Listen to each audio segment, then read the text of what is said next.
Please be seated.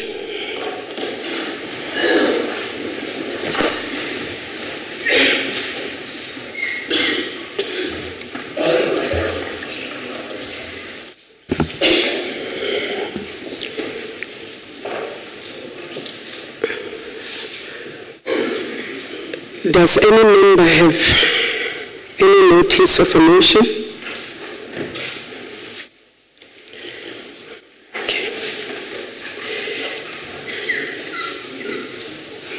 Okay, we'll start from this side.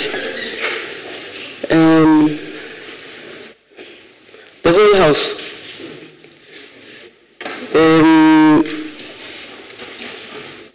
Can somebody help me with the names, please?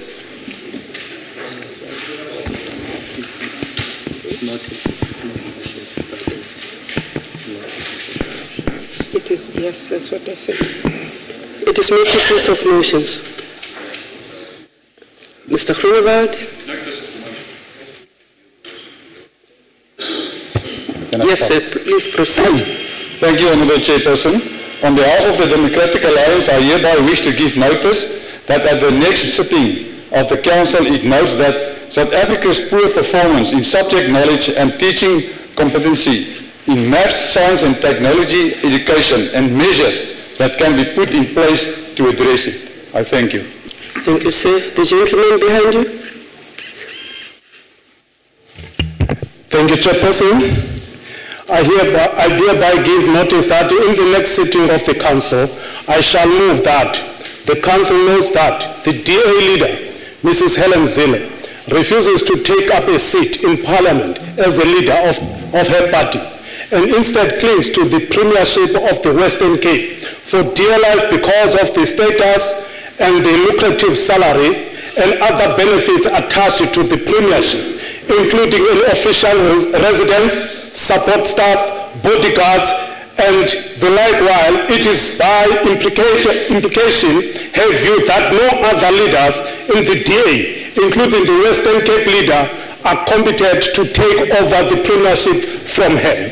Furthermore, the desperate attempts by Honourable Zille to persuade the public to believe that only 22% of voters voted for her to lead her party in Parliament, while almost 60% of the Western Cape voters chosen her for a second term as Premier, and takes this opportunity to call on Honourable Zille not to underestimate the intelligence of the public and to stop her cheap political opportunism and misleading of the public in her desire for power, and also calls on the South African public to open their eyes for the liars of the DA and its leader.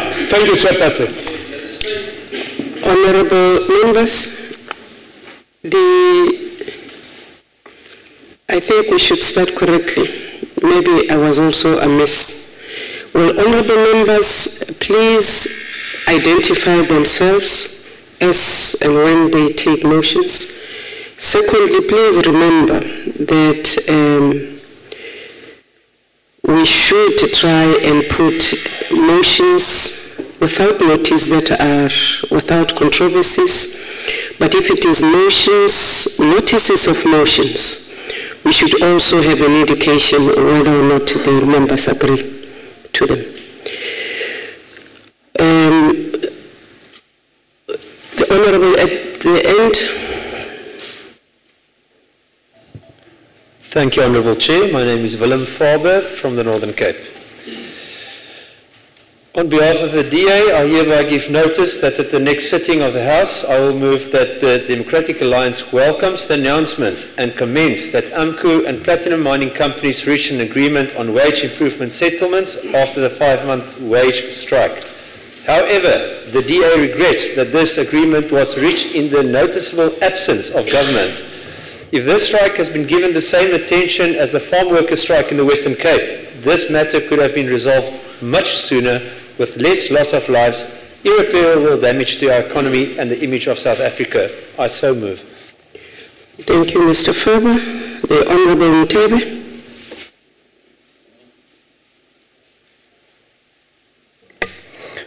Thank you, Honourable Chair.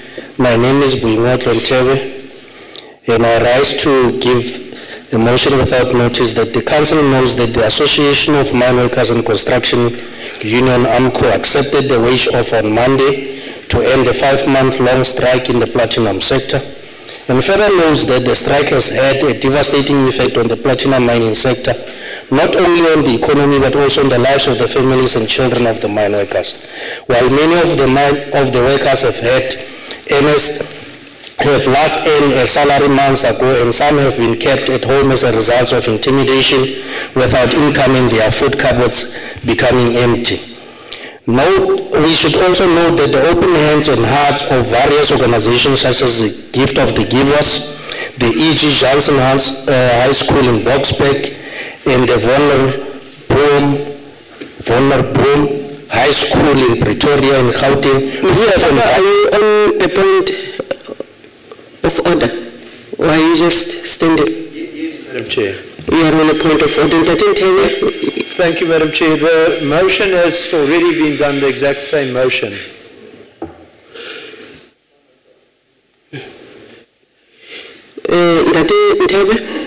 Remember the rules that once a motion on a particular subject has been done, you can't repeat it. The next is Dati Kaula.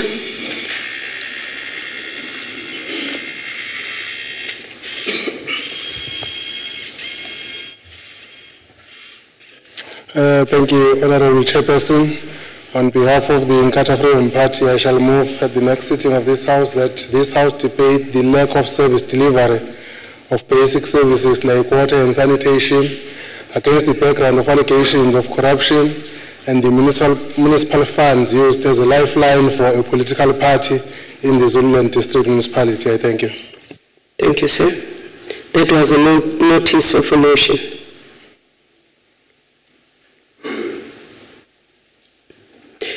We move on to the Honorable Rai.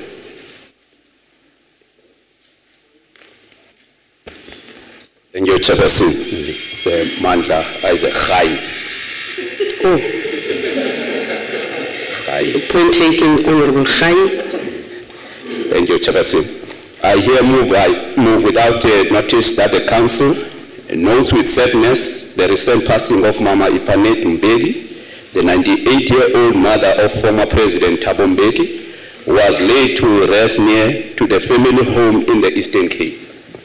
Notes that as we mourn her passing, we also celebrate her life and salute her not only for her selfless and immeasurable contribution in the struggle for liberation for all South Africans, but also for the immense suffering, hardship, and sacrifice that she has endured in being separated from her children for long periods of time, and also spending more than 20 years of her life as a sole breadwinner for her family, while her husband was jailed for his beliefs and his role in the struggle for freedom and democracy for the whole nation.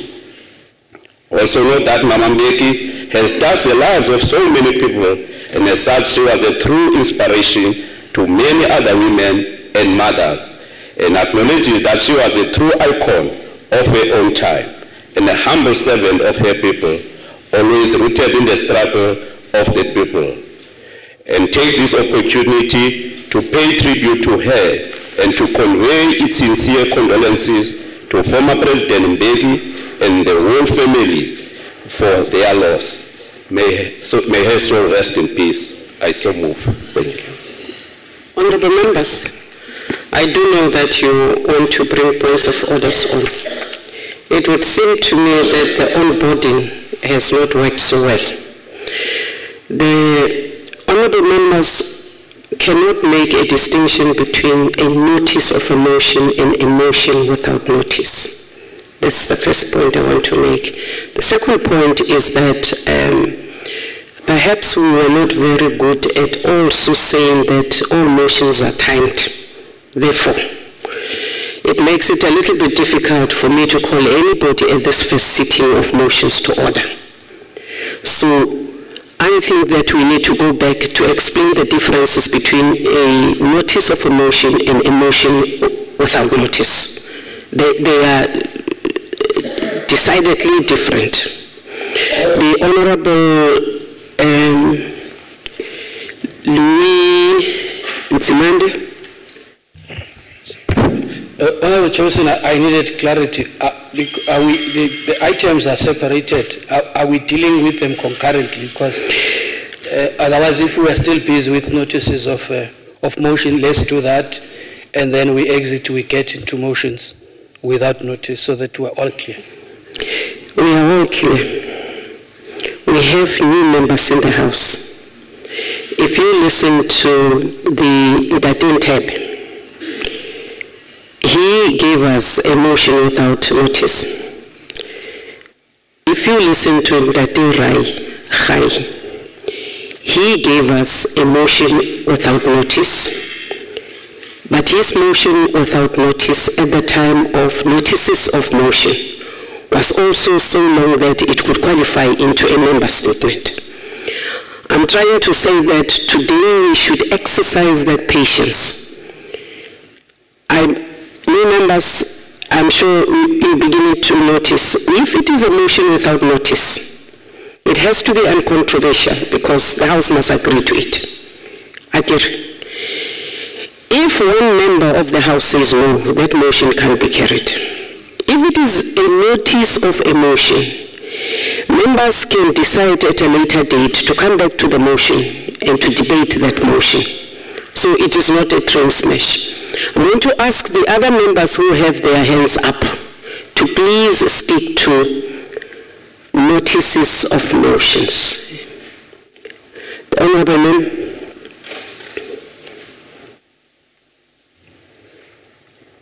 I'm Tandim Pambo Sibukwana, Western Cape. On behalf of the Democratic Alliance, I hereby wish to give notice that at the next sitting of the Council, it notes that this House raises the issues of the kidnapped girls whose lives are in jeopardy, held by the Boko Haram, and have to suffer though they are innocent. We call on the South African President, Honorable Gedlehlekisa Jacob Zuma, to urge the African Union to prioritize the kidnapping at the upcoming AU Assembly of Heads of States of Government scheduled to take place tomorrow, Wednesday, 21st June, till Thursday, June, in the Equatorial Guinea. I so move. Thank you. Is there any other member? The Honourable Member? Behind you. There is a hand.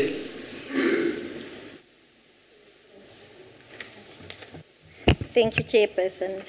I, Ellen Prince, hereby give notice that in the next sitting of the Council, I shall move that the Council notes the recent resignation of the former DA Parliamentary leader, Mrs. Lindiwe Masibuko, and a decision to leave the DA and active politics when it became clear to her that she and other talented black people are elevated into positions by the DA leader, Honourable Helen Zille. I'll give you a chance to respond, sir. On a point of order. Point of order, Madam Chair, that the Speaker is definitely misleading the House.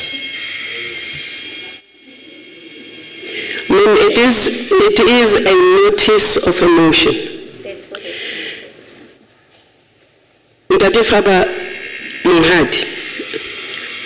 I would allow the notice of a motion to go on and then get into a debate on the motion and do what parliamentarians do, defeat it by a vote in a debate. That is how motions are contested. Please continue, ma'am. Thank you, Chairperson. Please speak into the mic, Honourable. Thank you, Chairperson. Now I must start again. Honourable, the DA leader, Honourable Helen Zille, solely for the purpose of window dressing and to make the DA appear more black in order to attract black support, while such black leaders are in effect being used and remote controlled and more than often ridiculed, humiliated and undermined.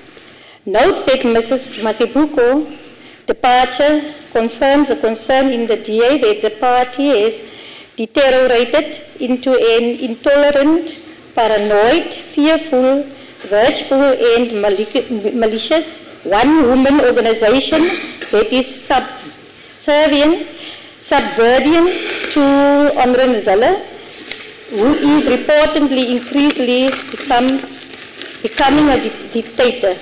Further notes concerns that the departure of Mrs. Masibuko confirms that the DA is a successor of the former Democratic Party that was the home of the rich white liberals, has not changed its values and policies and still regard Afrikaans speaking as well as black and colored supporters as inferior and as electoral mob of enable Mrs. Zille and her rich white elite to remain in control and condemn such values and policies of the DA and calls on the DA to take these people and in particular black people serious and to stop misleading and misusing them. I so move. Thank you, ma'am. Is there any other hand? Mr. Honorable Hub. I take it that at the right time you will ask to debate this particular motion. Yes, Madam Chair, excuse me, I thought it was still on the normal notices. That's why it is on the notice. That is why I stood up. I was not sure that it was without notice. Yeah, it is on the notice. The notice of a motion is a motion that can you explain? Can you explain to the House the difference between a motion without notice and a notice of a motion? Advocate Pindela? No, thank you very much, Chair. I think the Chair is absolutely correct, and like Honorable Louis was also trying to intervene, that probably the best way would have been to deal with the motions separately, because a notice of a motion is what a member would propose, for instance, should be a subject for discussion in the next sitting. And then a notice without a motion would be a subject matter that needs to be decided by the House. Therefore, it would either be accepted by the House or rejected by the House. And if rejected, it therefore becomes a notice of a motion. Thanks. It therefore seems to me that we do have two such notices of motions, one by the Honorable King and the other one from the Honorable member sitting next to Datatembe, that there are notices of motions which the DA might want to debate. If the DA does not have an appetite in the future sittings on these motions, they simply fall away. Agree. Members, you also must remember that you must time yourself when you give motions. Is that the end of our motions, our notices of motions? The Honourable Whip from the DA. The Honourable Chair, I'm Kathy Labuskaghni from Western Cape.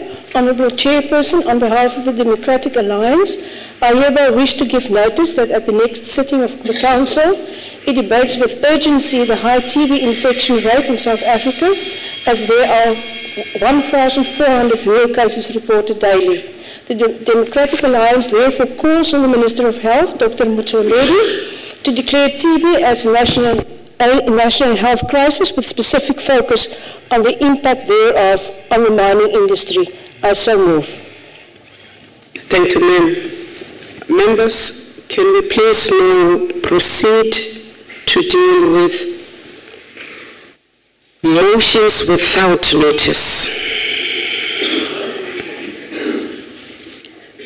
We start the House from this side this time.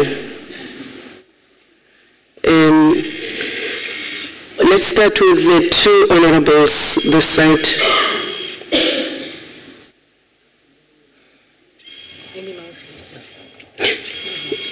Their hands were up before yours, ma'am. Thank you, Honourable Chairperson.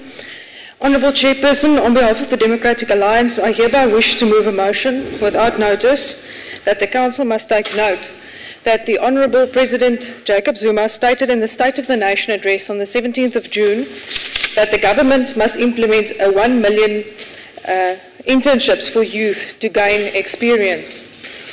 We call on the ANC government to initiate incentivised internships in the private sector as well, to match the 1 million internships of the public sector.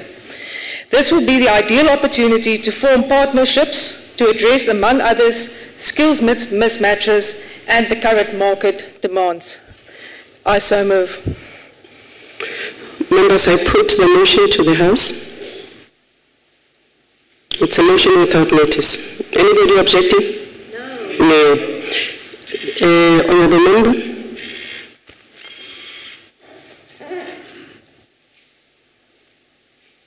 Thank you, Honourable Chairperson.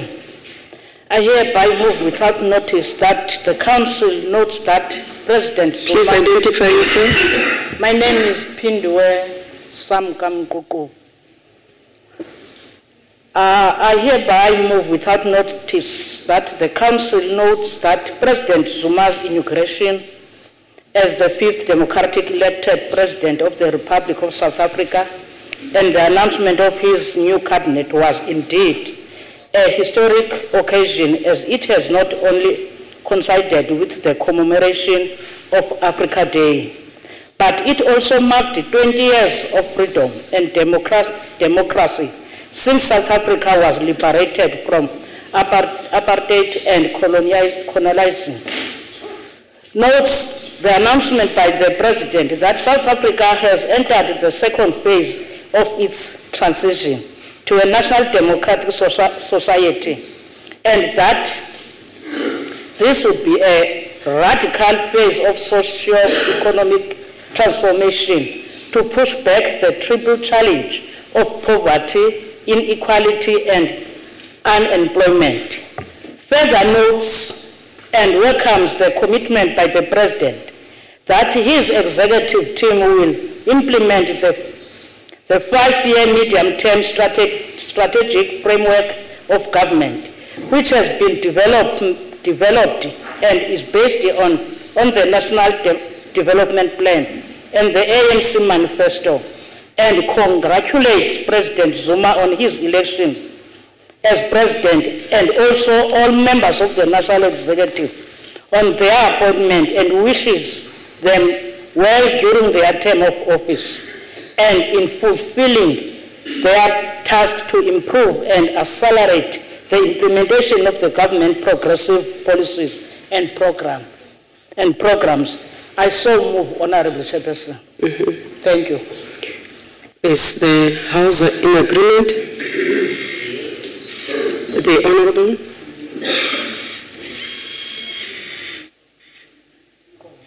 Please proceed, ma'am. Thank you, Honourable Chairperson. Mine is the motion without notice and one of congratulations. Honourable Chairperson, on behalf of the Democratic Alliance, I hereby wish to move a motion without notice that the Council takes note that the Democratic Alliance welcomes the arrests of several high-ranking Buffalo City leaders by the Hawks. Those arrested include the Executive Mayor, her Deputy, and the Speaker. These arrests are a result of the alleged involvement in the Nelson Mandela Memorial Taxi scandal. The Democratic Alliance wishes to congratulate the National Prosecuting Authority on the arrests made after the alleged fraud and money laundering at the Buffalo City Council became known. We wish to encourage the good work to date and call on this House to commend the National Prosecuting Authority in their fight against corruption in municipalities and state departments. I so move. Does the House agree? Yes. Members who are in this column. Thank you very much, Honorable Chair. My name is Jihad Mohabi.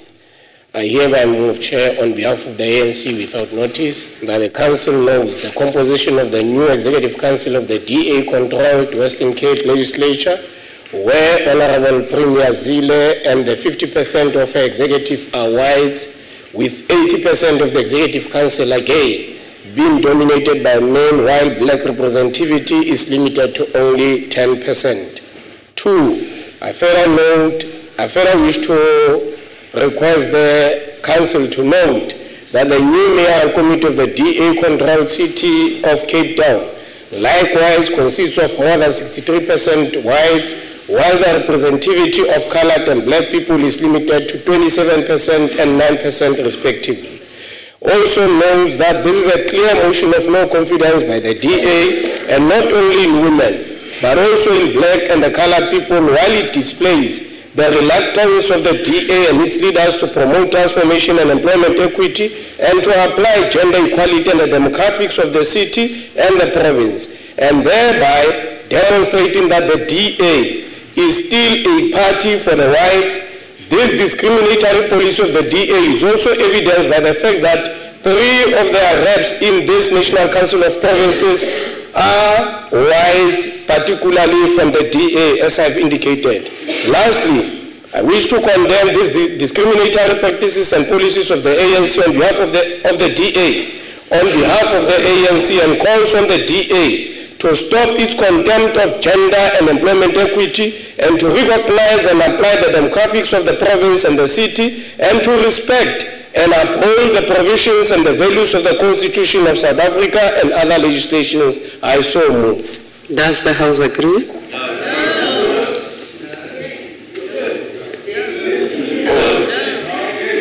Members, motion without notice. If one member disagrees, the motion falls off. The next member, please. The next member.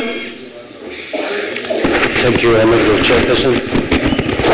My name is Eddie McHugh, and I hereby move without notice that the Council notes with concern the high level of cable theft and illegal trade in second-hand goods in South Africa that seems to be on the rise, costing the country millions every year despite the existence of the Second-Hand Goods Act of 2009 and the provisions thereof.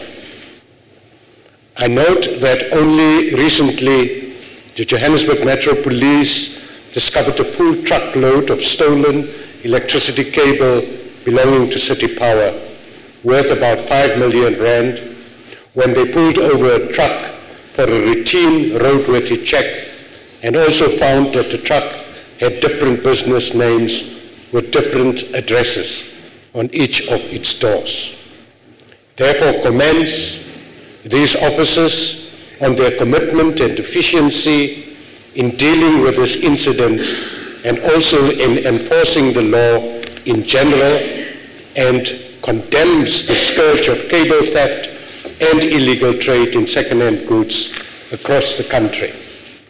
And therefore take this opportunity to call on the Minister of Police and of Justice to review existing legislation in order to make provision for more efficient and effective monitoring and combating measures for the scourge, as well as much harsher sentences for those involved in this crime and who are found guilty. I so move. Does the House agree? We move to this column, honourable members. The Honourable Advocate.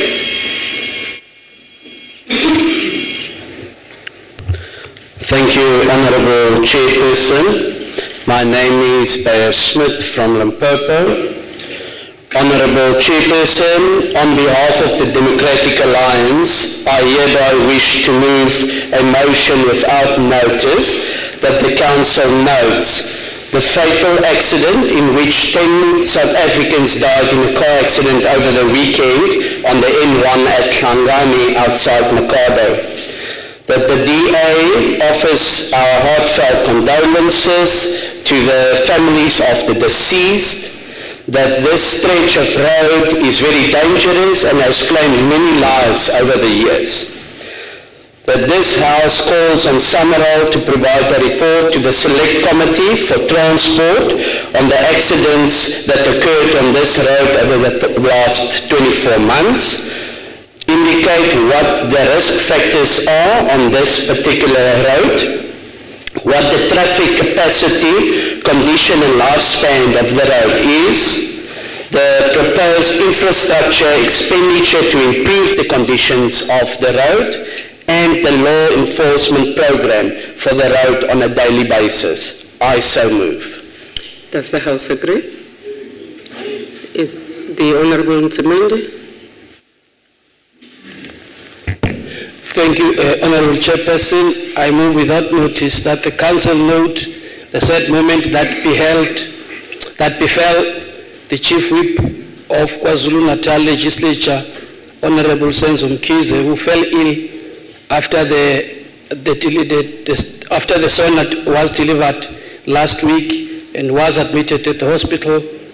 A further note that he underwent a surgery which proved to be successful at Chris Barnett Hospital just outside the precincts of Cape Town, and further acknowledge the caring principle, spirit and principle of the provincial government of KwaZulu-Natal and the ANC by releasing Dr. Dlomo to be at the bedside until he is fit enough to be escorted back home.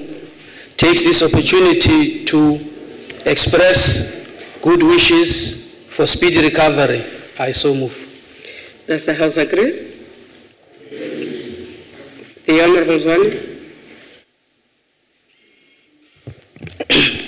Thank you, Madam Chairperson.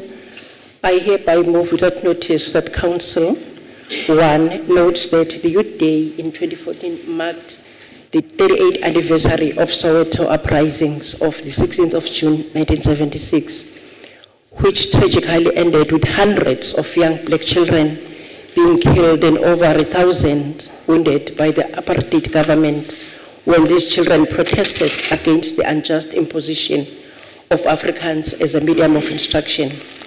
2, Council notes that South Africa celebrates Youth Day on June 16 each year in memory of all these young children who so tragically lost their lives in pursuit of their dream of freedom, equality, and democracy. 3, Council further notes that the Youth Day, on the other hand, is also an occasion of celebrating freedom and democracy, as the commitment and heroism of youth of 1976 laid the foundation for the release and freedom of former President Nelson Mandela, and ultimately the end of apartheid, thus ushering freedom for all South Africans. 4, that Council salutes the youth and the fallen heroes of those years for their commitment and their bravery, but notes that the struggle of youth still continues, as they are today faced with different challenges, amongst others being poverty, unemployment, inequality, lack of personal and economic development as a result of the legacy of apartheid and colonialism.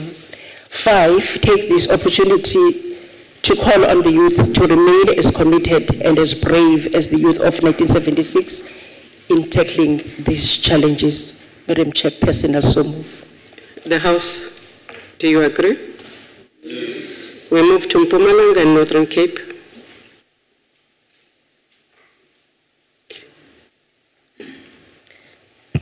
Thank you, Honorable Chair. My name is Khalereku Mase Manupule, Northern Cape ANC.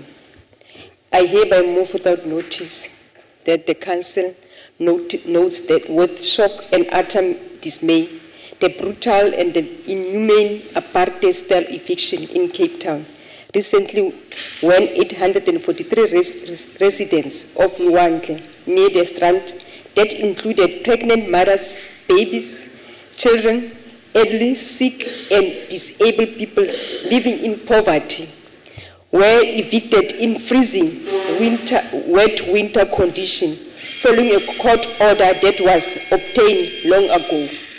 Notes that these residents were thrown out and chased off the land and left destitute, with nowhere to go and with nothing but clothes that they were wearing, while they were home safe and their belongings, and everything else ranging from food, children, babies, to study notes, study material of learners and students busy with exams were destroyed. That acknowledged that although the illegal eviction and occupation of the land cannot be tolerated or encouraged, the timely and inhumane manner of this eviction are eventually illegal. In fact, criminal in the circumstance and condemned in the harshest possible terms. Fourth, notes that the DA-controlled city of Cape Town, as well as the DA provincial government, in particular, Honorable Premier Zille, who so keenly posed for photo session during the election campaign, pretending to be a caring person, busy staring at big pots and cooking for poor people communities' informal settlement, and solely for purpose of to obtain votes, were nowhere to be seen, while they simply played the blame game and claimed that it was not their problem, and welcomed the intervention by the Minister of Human Settlement and appointment of the task team by hereby investigate this eviction, as well as the timing of human eviction, manner in which it carried out, and calls on the Minister to put appropriate measures in place to ensure that this never happens again. I so move. Thank Does you. the House agree?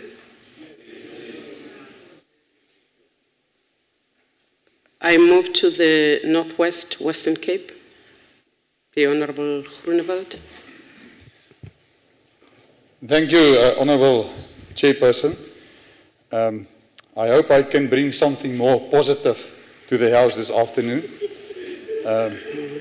Honourable Chairperson, on behalf of the Democratic Alliance, I hereby wish to move a motion without notice that the Council, with an exciting past weekend of sport, the Junior Bok rugby team lost their final World Cup game against England by only 1 point, and the result was 20-21.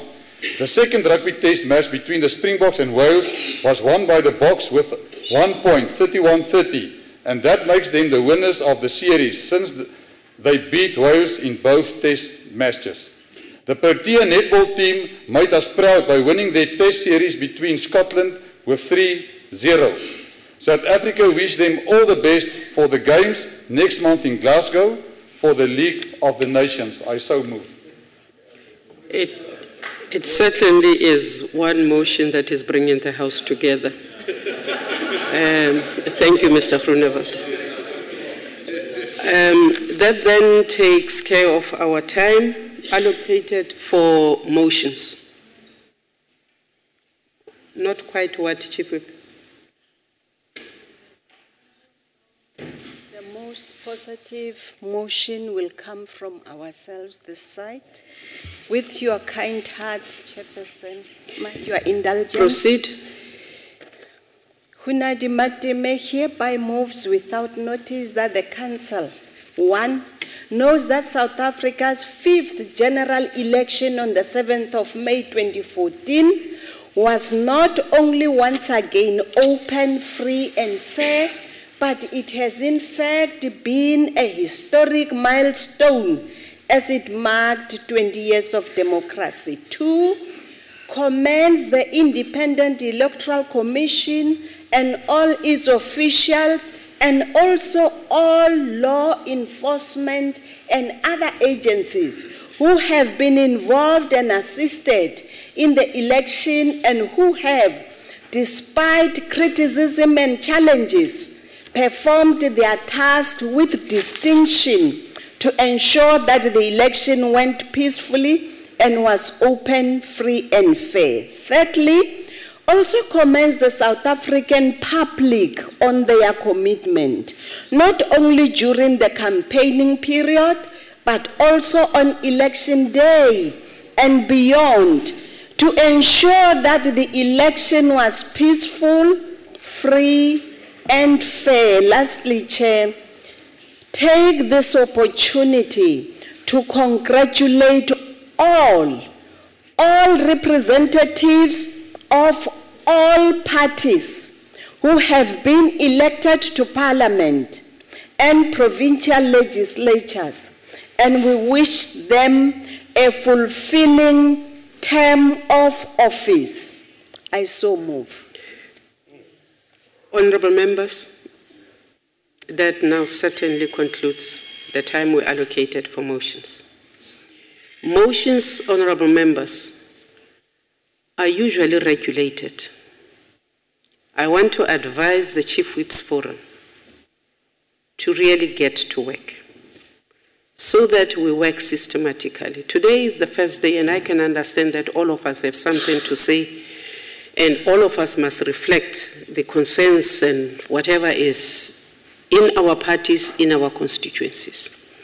It will work better in the future when all of us, one, know how long, two, the House is prepared to know who is standing up where on motions. Also that networking between all the whips will enable us not to have motions repeating, because all of us as parties will know which motion we are not going to fight against and which motion we definitely want to sink our teeth in. Is it agreed, members? Congratulations for having said your first motions without notice and notices of motions.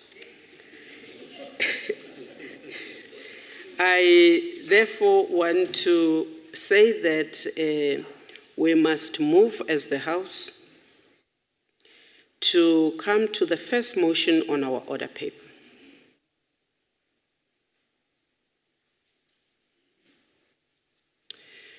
The Honourable, the Chief Whip of Council.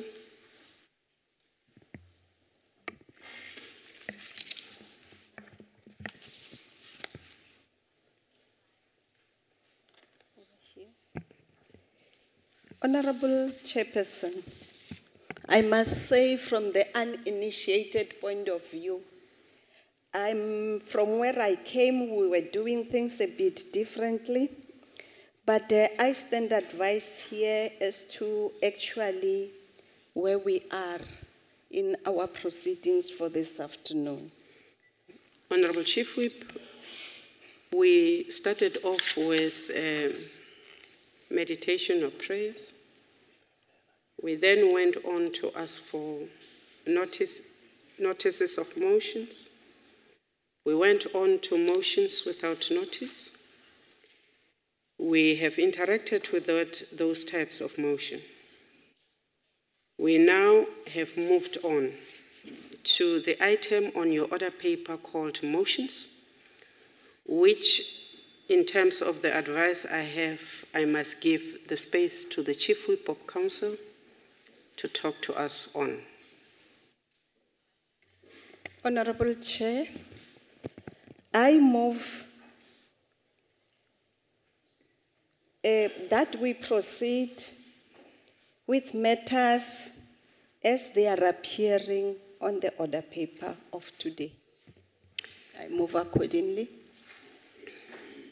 Thank you, honourable members. The motion on the order paper says that there is a draft resolution from the Chief Whip of Council, and that is that in terms of section 178(1) of 1I or 1.1 of the Constitution, the Council designates the following members to serve on the Judicial Services Commission. A, Ms. T.R. Modise. B, Ms. Tsepani Kwedi Mampuru. C, Mr. Dikgang Stock. And D, Mr. Dumisani Livingston.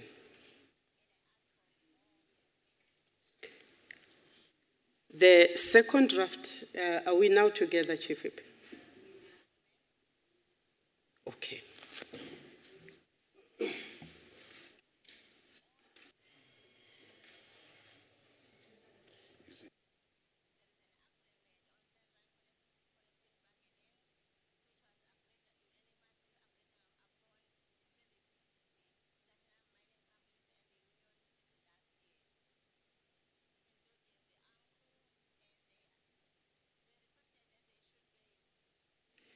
Chief Whip, are we now on the same page?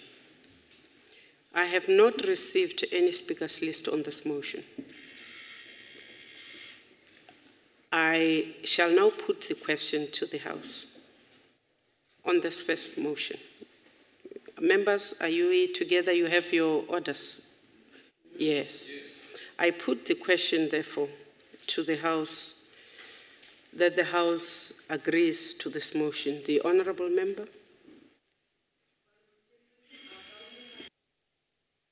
Judicial Services Commission that motion. There are 4 members nominated. We agree entirely to that, but we would like to amend that nomination, please, to add Honourable George Mikalakis, who is a practicing attorney and a member of this House, as an alternative to that list of nominees. Thank you. Is there any other view on the matter? The Honourable? Thank you, Chairperson. I think I will stand by the first proposal without amendment, because I would think that this matter has been processed through the right channels of the NCOP, hence it has been brought here, and there has been a consensus on the matter. So I will stand by the proposal. Thank you, Chairperson.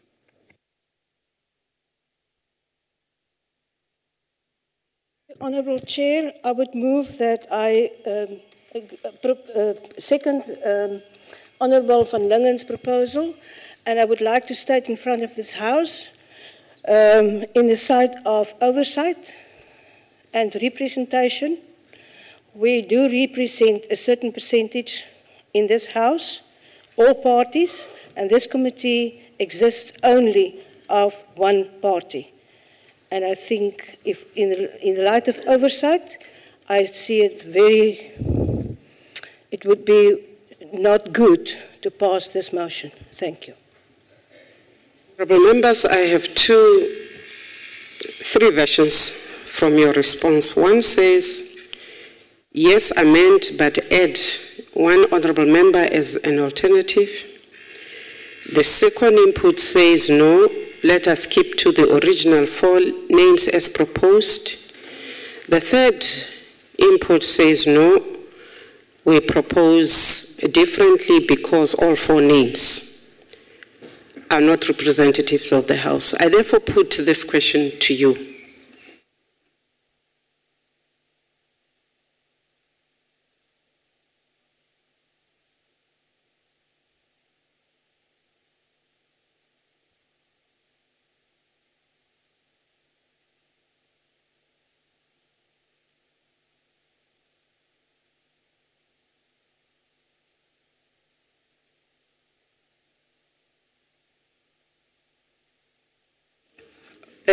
I'm advised, and I have been referred to the Constitution. In terms of the Constitution, it says, and it is on section 178(1)(I), it says 4 permanent delegates to the National Council of Provinces designated together by the Council with a supporting vote of at least 6 provinces. In other words, we don't seem to have the powers to go beyond 4 delegates. Now, the first proposal was seconded, albeit with a tail in the end. I want to put the question again to the House. Does the House agree to the draft resolution by the Chief Whip of Council? Yes. There is a no. Can I see by indication whether this question is carried? And I think that we will have to then go by provinces, since the Constitution says must be supported by at least.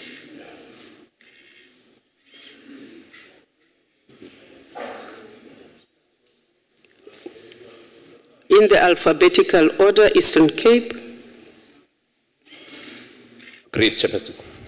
The Eastern Cape. Support. The Free State.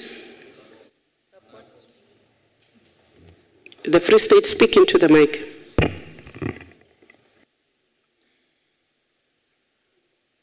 The Free State supports the motion. KZN. KZN Rakotenda, Chair. Gauteng.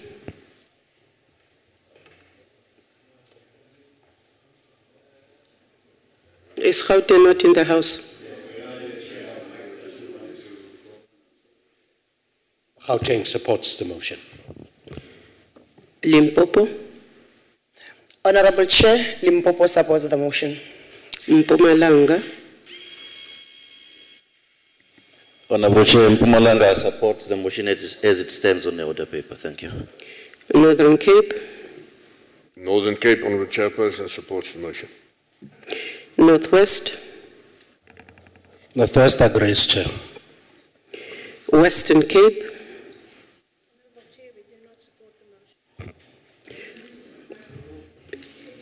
It didn't record you, ma'am. Honourable Chair, we do not support the motion. Okay. Honourable members, we have taken the question province by province. All provinces except the Western Cape supports the motion, and therefore the motion 1 of the draft resolution of the Chief Whip of Council is carried. Chief Whip, can we move on to the draft resolution 2?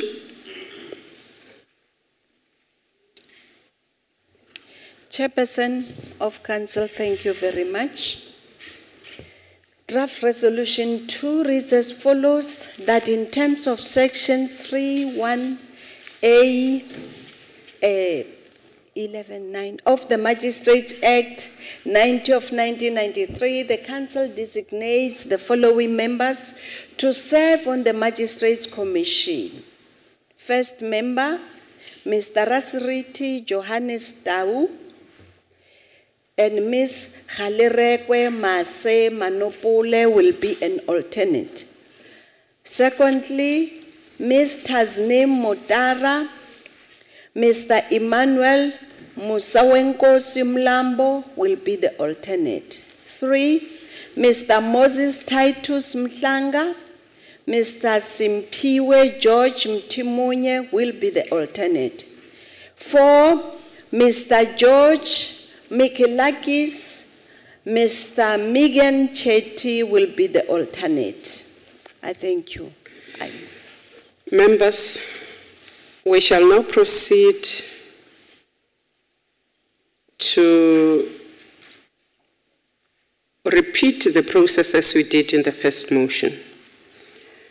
I have no speakers list again and would like to see if the House adopts this motion.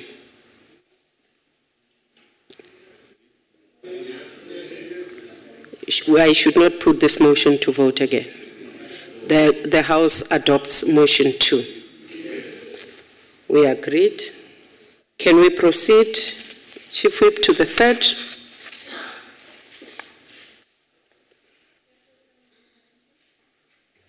Thank you very much.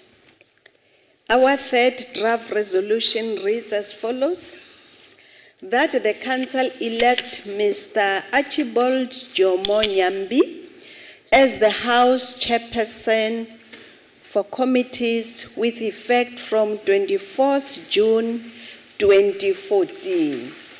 I move accordingly, Chairperson.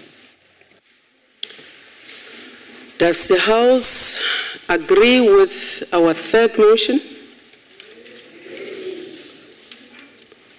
We are agreeing that the Honorable Mr. Archibald Jomo Nyambi be elected as the House Chairperson. We're agreed. Agreed. That is carried. Do we, honorable members, wish to make any declaration on this? We're agreed. Shall we proceed, Honorable Chief Whip? Thank you, Chairperson of Council. Our fourth draft resolution reads as follows: that the Council elects Mrs. Masefako Clara de Khale as the House Chairperson, International Relations and Member Support, with effect from 24 June 2014. I move accordingly, Chair. Are we agreed? We are agreed. Shall we proceed to the fifth?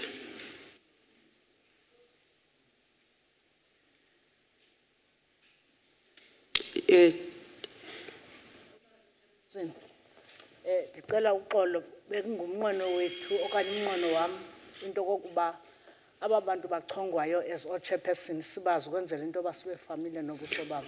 Enkosi, Chairperson. Inkosi, Honorable. The sentiment, I think, is largely carried that the Honorable Nyambi and the Honorable Dikhale please stand up so that the House may recognize and know who their chairpersons are.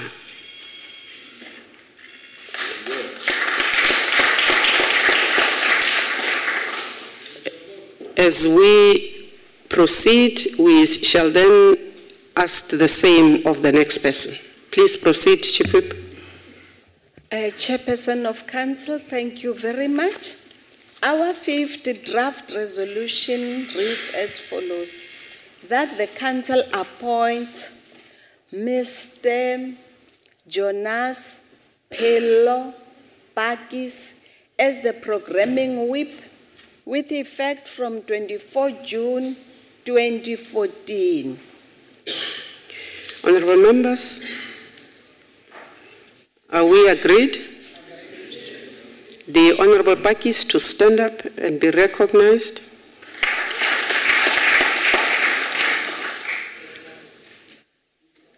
The Honorable, can we proceed to the sixth? Chairperson, thank you very much. Our sixth resolution, draft resolution, reads as follows: that the Council designates the following members to the Pan-African Parliament. A. Dr. Zwelindinga Palo Jordan. B. Ms. Thandi Cecilia Memela. C.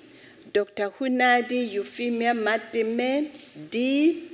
Ms. Santosh Vinita Kalyan. And E. Mr. Ngabayomzi Lawrence Saziso Kwangwa. Thank you, Chairperson. Honorable members, I want to allow the provinces to agree to express themselves. Are we agreeing with the list? We are agreed? Thank you. Since we have agreed on most of all of this, I must congratulate all the members who have been identified to represent the NCOP. Firstly, as designated delegates together with those of the National Assembly to the Judicial Council, to the Magistrates Commission, and to the Pan-African Parliament, as well as the election of our House chairs. Congratulations to everybody. I think we then can proceed, honorable members, to the next order of the day, which is that we must afford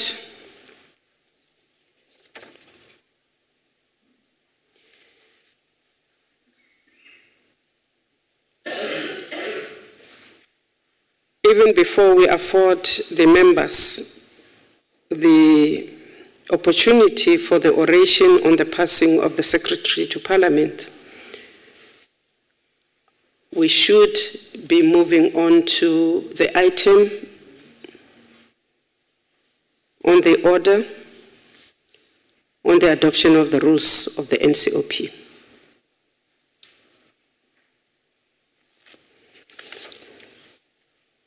I want to afford the House the opportunity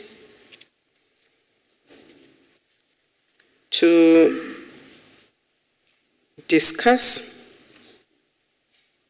whether the House agrees to declare the rules of the NCOP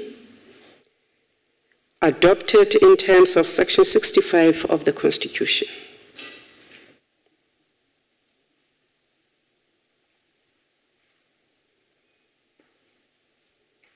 The Honourable. Thank you, Honourable Chair. Free State moves for adoption. Free State moves for the adoption of the rules. Members were given copies of the rules of the NCOP on arrival. Members have been taken through the rules of the NCOP. It is a requirement that we, as this sitting NCOP, adopt the rules. Is there a seconder to the motion by the Free State, the Northern Cape? Northern Cape supports the motion. Supports and seconds. The rules of the NCOP have been adopted, therefore, members, in terms of Section 65 of the Constitution. Honourable members, I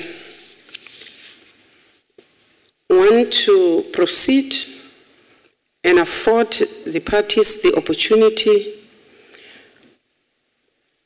for the oration of condolences on the parting of the Secretary to Parliament, Mr. Michael Coetzee.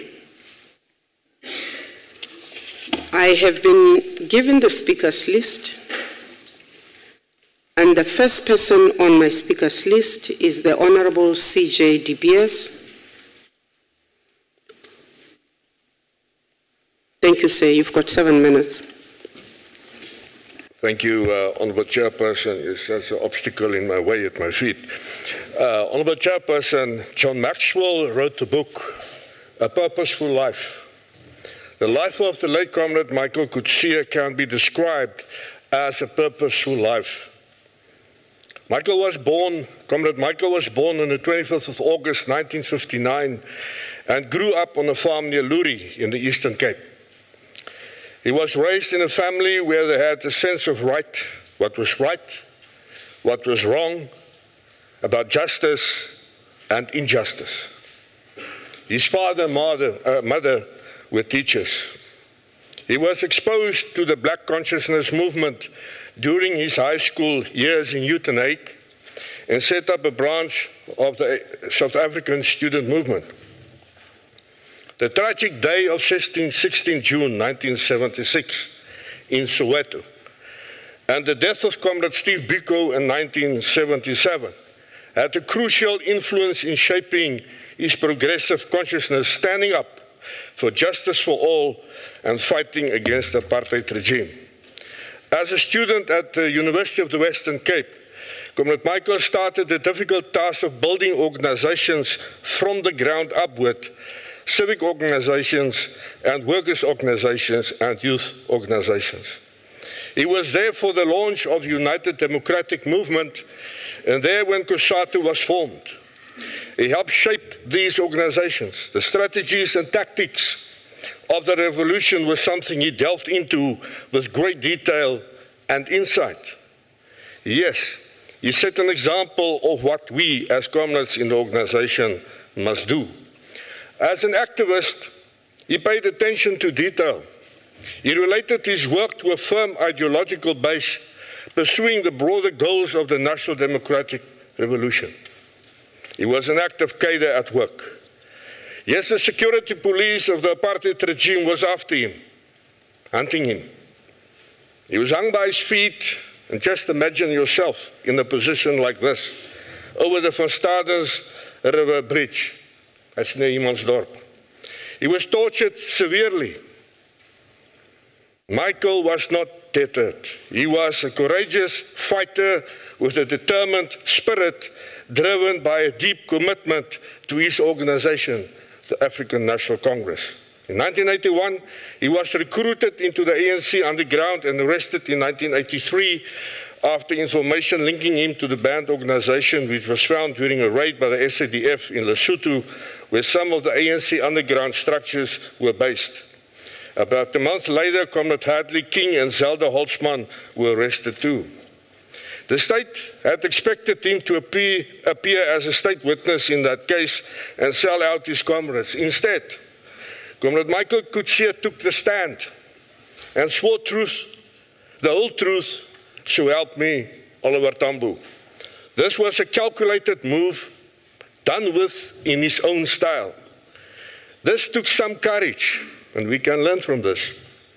But he did it standing up for what was right, what was wrong, for justice and injustice. He spent a year in Albany prison and took charge of the library and encouraged his fellow comrades to read.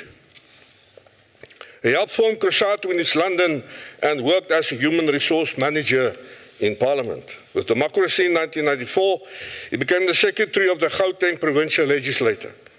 In 2002, he was appointed Deputy Secretary of Parliament and in 2012, Secretary. He rose from a position of rebellion to one of power. He was shaped intensely by the idea of radical equality, not just politically, but socio-economically. We have to finish Comrade Michael's unfinished business, a more equal, socially just society. He showed us what to do, to struggle for what's right and to stand up for the ethics of work. We can learn from that example he set us. He was a consummate public servant determined to transform Parliament into an institution that advances the interest of the people. Honourable Chairperson, we celebrate a life well lived in the service of his people, his country, and the ANC he helped to build. For all you have done, we say thank you, Michael. Your life has been a purposeful one, definitely. The ANC expresses sincere condolences to his wife, Bridget, his son, Matthew, his mother, Bertha, his sister, Alexandra, and his brother, Reggie. May his soul rest in peace. Thank you. Thank you, Honourable. The Honourable E.C. van Lingen.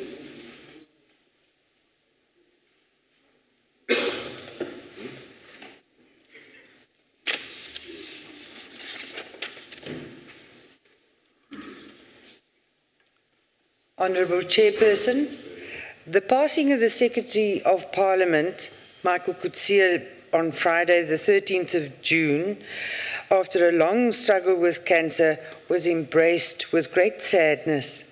Mr. Coetzee joined Parliament in 2002 as a Deputy Secretary after being Secretary at the Gauteng Legislature for many years. Coetzee was appointed Secretary to Parliament in 2012. Mr. Coetzee was responsible and participated in the training of new members, even of the 5th Parliament, so much he cared.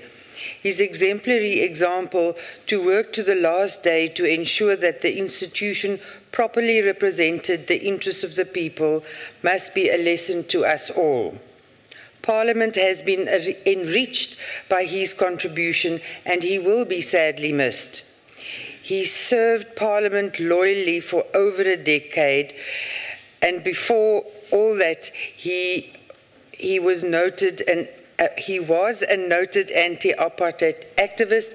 As my colleague stole all the thunder from my speech, but we agree with you. He was a huge activist for anti-apartheid and a community organizer.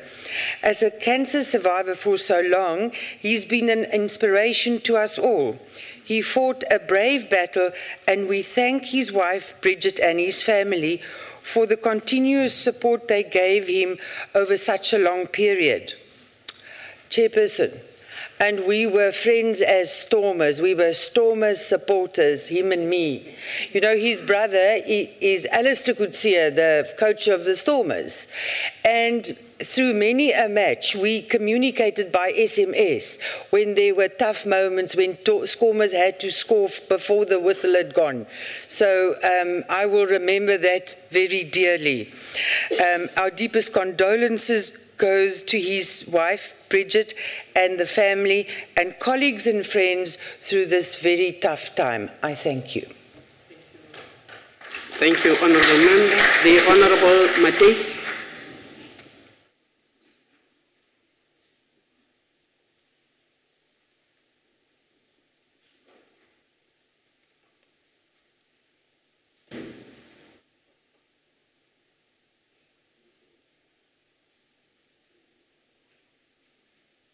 Honourable Chair, honourable members of the NCOP, the Economic Freedom Fighters sends its heartfelt condolences to the family and friends of Mr. Michael Coetzee on his unexpected passing. We were fortunate enough, though, to have encountered Mr. Coetzee on our parliamentary journey. He struck us, and pleasantly so, with his fairness and his exemplary assistance during our calls of duty. And this was particularly surprising since we were and will continue given his political party of choice nightmares. How unfortunate that we were robbed the opportunity to work with him for the duration of the 5th Parliament as the 3rd largest political party. And we would have welcomed Mr. Coetzee's acceptance to remain in his role during the 6th Parliament under the EFF government. Mr. Michael Coetzee, Ambegatle. Thank you, Honourable Member. The Honourable Kaula. The Honourable Kaula. Order, members.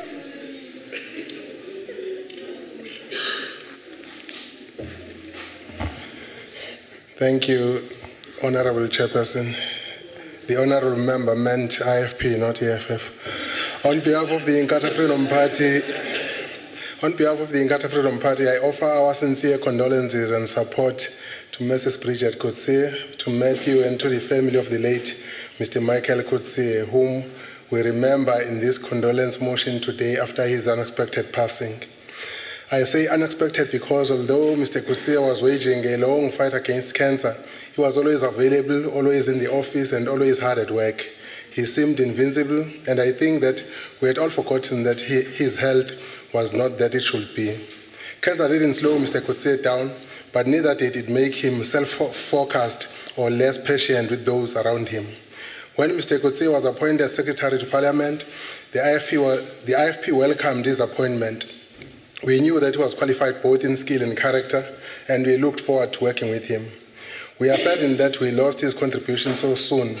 He should not have died in office at such a young age. But sadly, what should happen and what does happen seldom converge. Life often plays out in unexpected ways.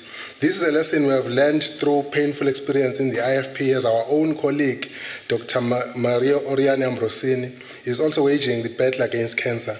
Dr. Ambrosini has taught us to live fully and to fight hard for that which is possible. We have witnessed his fight even harder for the impossible, and we have seen him achieve it. So we join with Dr. Ambrosini and with Mr. Michael Coetzee and with every individual who has fought or is fighting this tragic disease. We join them in fighting to achieve the possible, to see the end to cancer. In memory to our Secretary of Parliament, we call on Parliament to expedite the passing of the Medical Innovation Bill so that South Africa might lead this noble fight. We do this in tribute to Mr. Coetzee as a way of thanking him for his service to our nation. May he be remembered when we recount the heroes of our democratic parliament and our democratic South Africa. He will surely be missed. Thank you. Siyabonga Baba. The Honourable Kayla.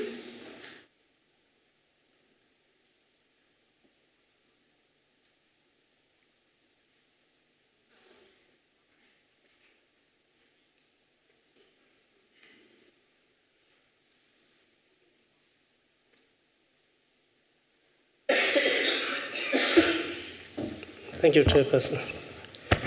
Although I got a notice now, On behalf of the United Democratic Movement, I extend our sincere condolence to a phenomenal man who served this institution of Parliament with distinction from 2002 to our current year, 2014. Mr. Michael Coetzee was a man who was dedicated in all that he did, and as an activist who played a critical role in the anti-apartheid struggle for freedom and democracy. He was a man who fulfilled his duties, and this is evident as he worked in the institution's highest top official and accounting officer for 5 years. We say farewell to an extraordinary human being. To his family, friends, and his party, we pray that peace and comfort find you during this difficult time. As a wise man once said, we should let graceful memories survive in time of our sorrows. Chairperson, allow me to quote from Maya Angelou, open quote, "A great soul serves everyone all the time. A great soul never dies. It brings us together again and again," close quote. Somlo mawasimvumela ubana makophumla nezinyanya zaseMzantsi Afrika. Ohlala noMadiba, o-Oliver Tambo, noChris Hani asijonge kwezi ngxaki zikhoyo. Inkosi. Inkosi Tata. Honorable members,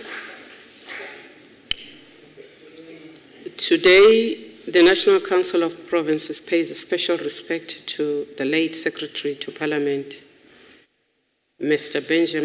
Michael Benjamin Coetzee. We acknowledge the role he has played. We also acknowledge the big and huge role he played in the building of the new South Africa, and particularly in supporting our work in our democratic parliament. His passing has left us not only with a feeling of grief, but actually with a sense of accomplishment, because dying at 55, he had fought many struggles. He fought the struggle of being born in a country that was divided by race. He had to contend with a label of being colored. He had to contend with a label of being an activist. He had to contend and to take the decision to actually stabilize his personal life, hung upside down to take a decision to get married. He also had to contend with being a father who was almost never there. As a consequence, he fought and reflected the struggles of many of our people in this country. For a while before he died, he waged a struggle against the ravages of cancer. He fought these struggles with a great resolve and a clear sense of direction. Mike was never one to cower, to fear, to pressure, or to ignorance. He was above all of these phenomena. He was fearless, he was calm, even under the most turbulence of times. He was an outstanding proponent on intellectual leadership. One of the outstanding things about Mike was his sincere and enduring love for his organization, but even his greater love for the welfare of the workers. It was easy to identify the source of his abiding love, because as a result of his understanding of the struggle, its values, its principles, he was unshaken. Mike excelled to the point that he was unshaken by criticisms against his own organization, the African National Congress, by populist views that were portrayed. Sometimes, in very loud, colorful language, Michael defended. He would defend it with clarity and a deeper understanding of the past and of the present. He always asked his comrades, his compatriots, to focus onto a united future. Of course, he was also quick to point out the weaknesses of his own home organization. But he did so with a clear appreciation of the contributing factors. Some commentators have described Mike as a professional with a strange ability to diffuse complexity and to render disabling phenomena easy to work with. They say sometimes that he did this to the point that one would think that the complexity had vanished. It is such remarkable ability that has made us admire Mike, to admire his leadership style, and we hope that current and future leaders necessarily must be able to acquire the ability to lead people who are first and foremost challenged with complex, unpredictable, and often predictable, but seemingly unsolvable in the quick fix manner of challenges that face society. They must do so, able to lead in these complex situations. They must be able to do what Mike is renowned for, to understand people, the environment, and their relationship. Now, Parliament is such an example of an organization that needs to understand society, its aspirations, its challenges. And probably Parliament is an example of how complex these relationships can be, if you consider the multiplicity of the stakeholdership that composes of Parliament.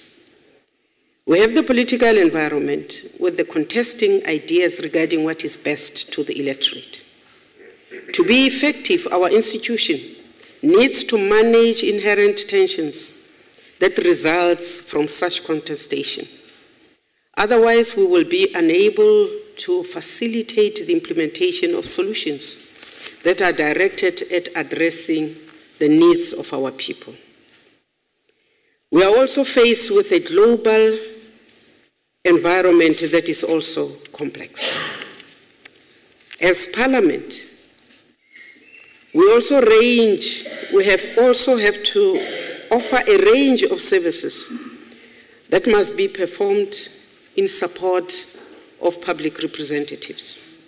We constantly need to find the balances between the services that are due because of limited resources.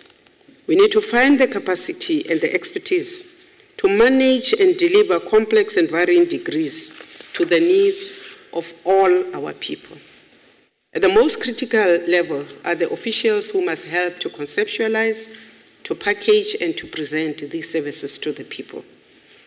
They may have different ideas, may be engendered by different contexts that shaped them on how this could be achieved, but must be united behind a commonly determined goal in order to maximize the quality of services that we are offering to all South Africans.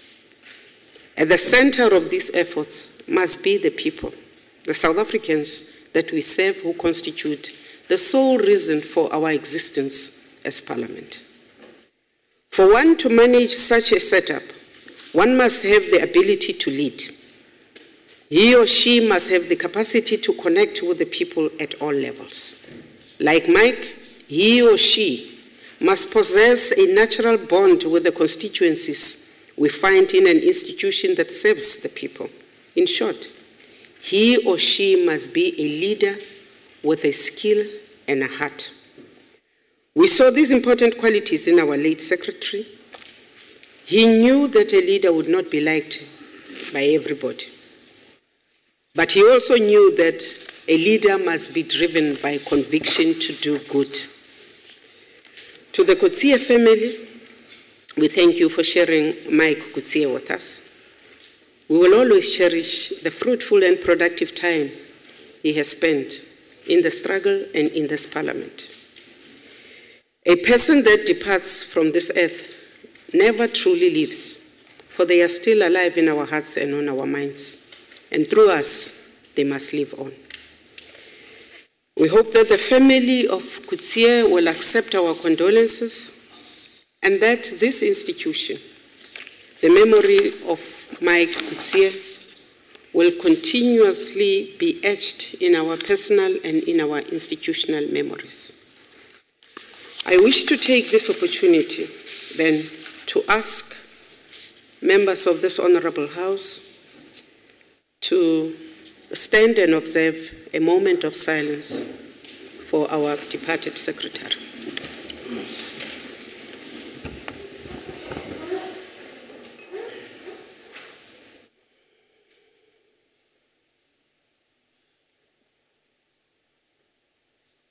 Thank you. Please be seated.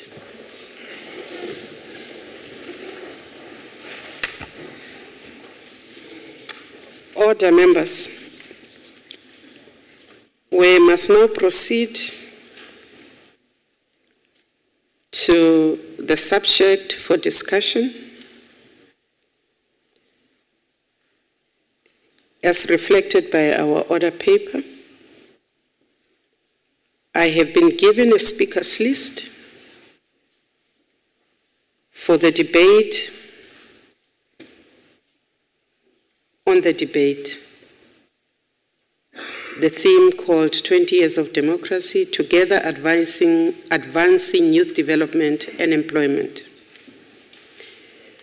I therefore call on the Honorable, the Deputy Minister in the Presidency, the Honorable Manamela.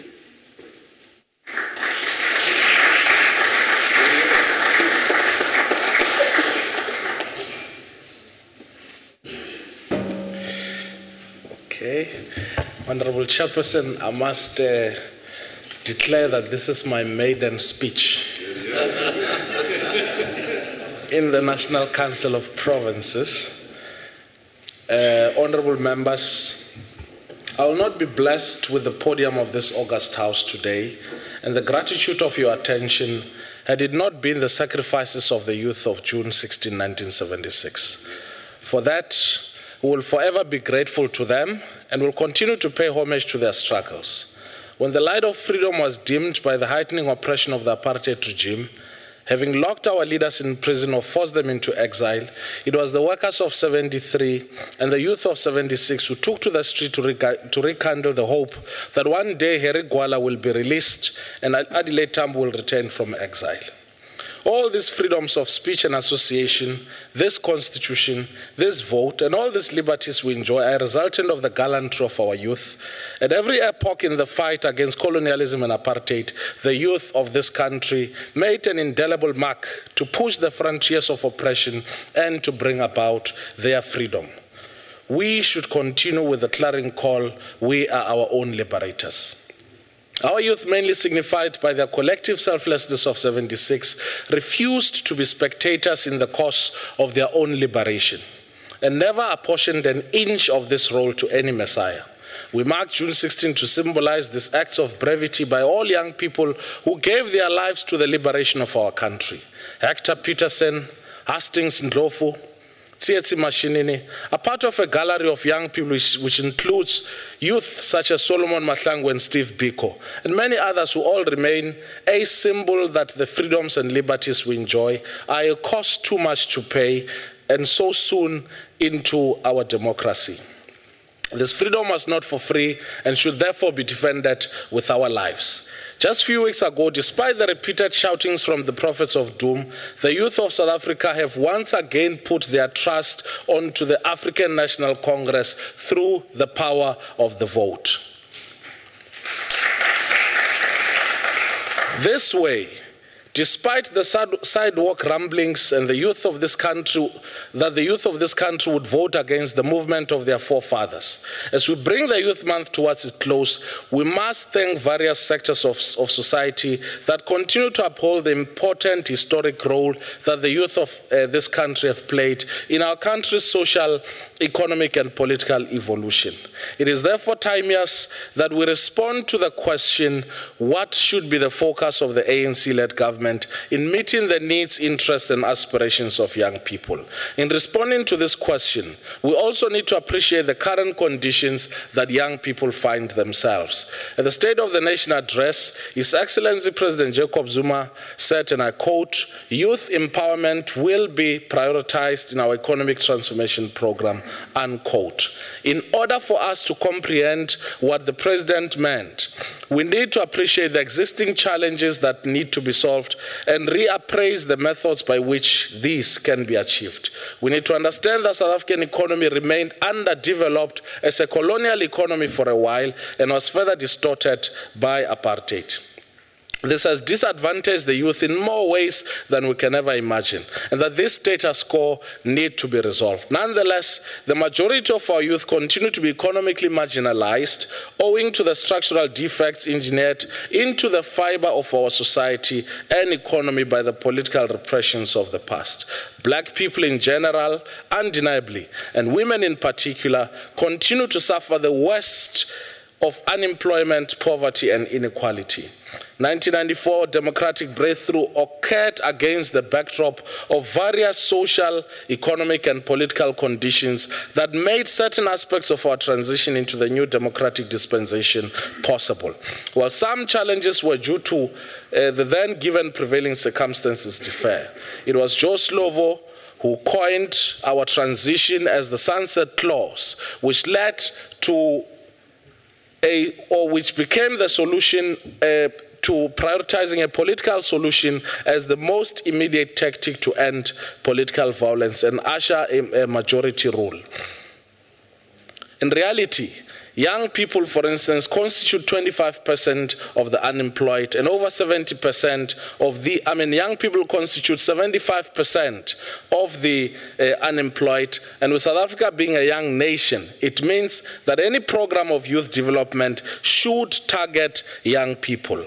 It is our contention that although statistics justify that all major problems facing our society, including the structural defects in our economy, are largely problems pertaining to youth development, it will be critical that we mobilize all structures of government, all spheres of government and state-owned enterprises in the project of youth development. Since 1994, this government has invested in education more than any other departmental budget vote because we have come to appreciate that education is the key in unlocking all the developmental challenges that we face as a nation. Whereas apartheid sought to underdevelop the majority of our people through inferior education, which was one of the major reasons why the youth of June 16, 1976 went to the street. We realized that this was key to the structural underdevelopment of the black majority.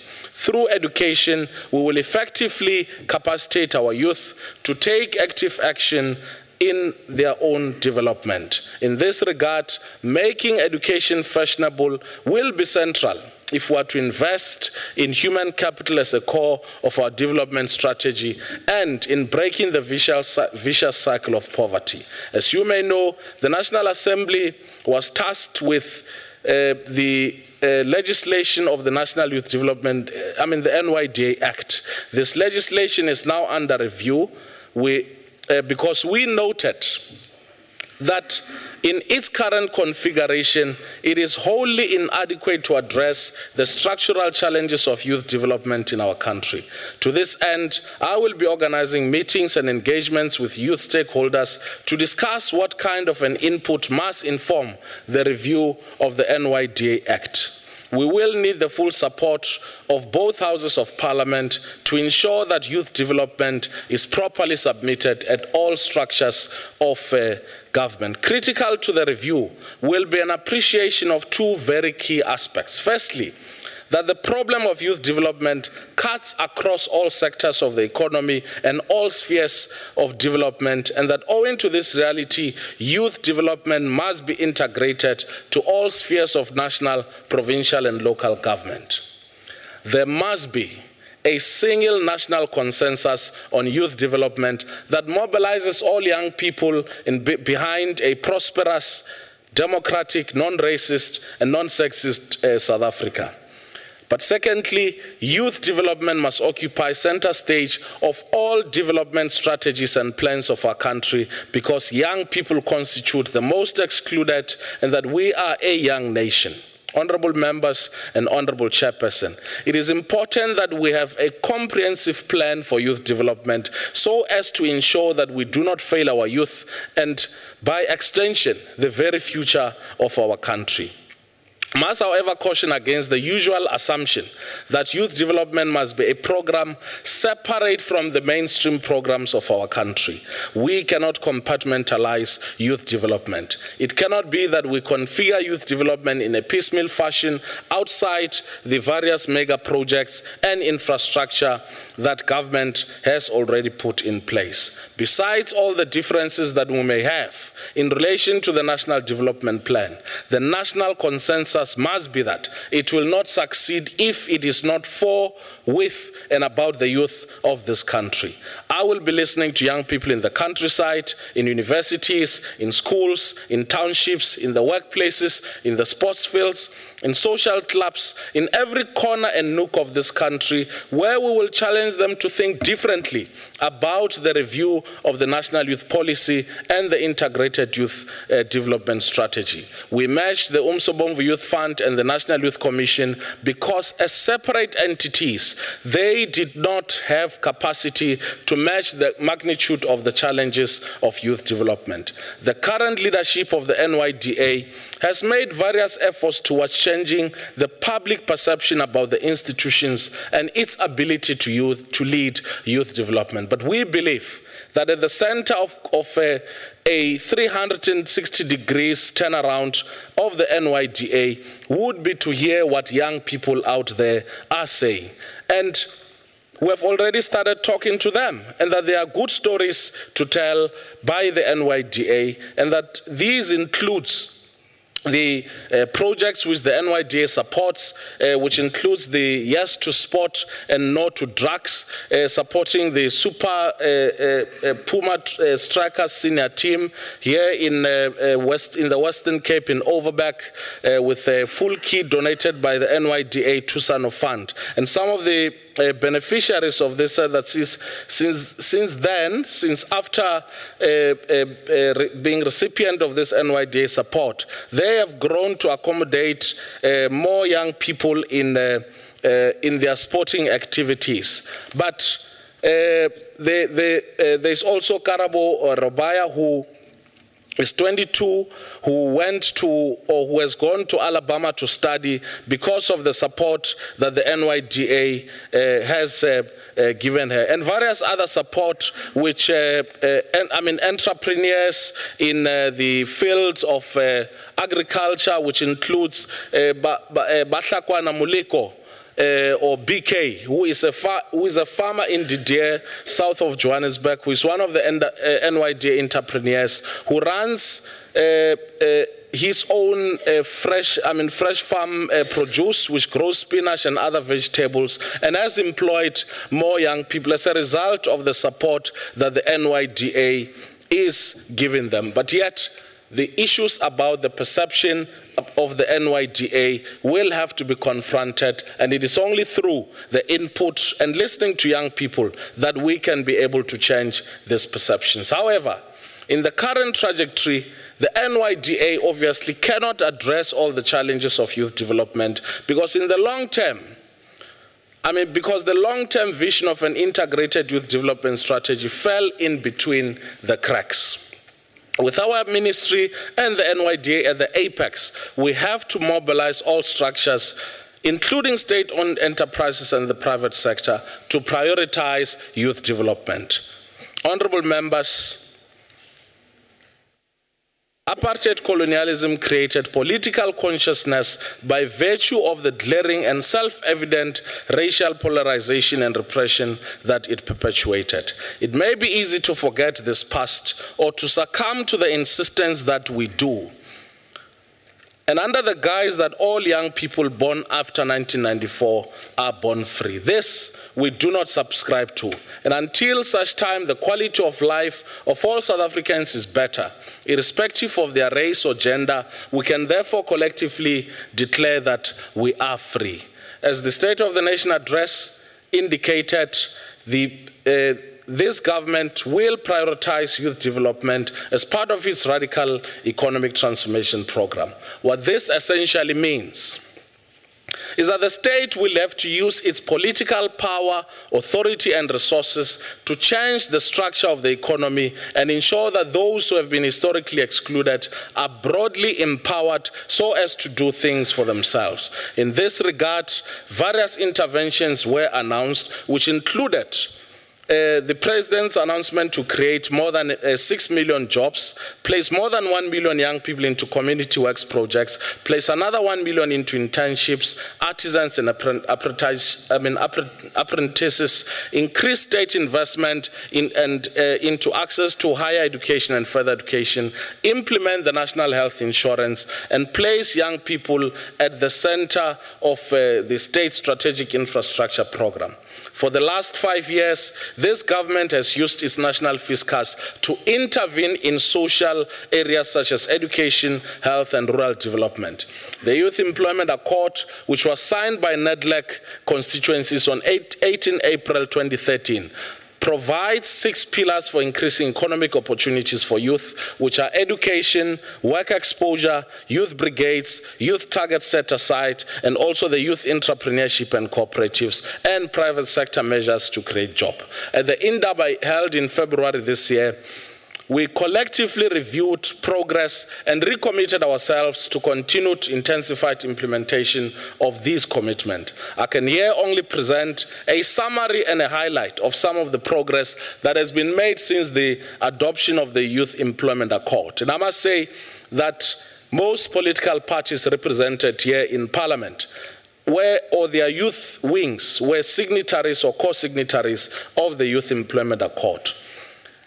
And that youth employment has begun to grow more rapidly after young people face sharper job losses in the downturn and a slower recovery. In the year to March 2014, youth employment climbed by more than 140,000, or 2.5%, to just under 6 million.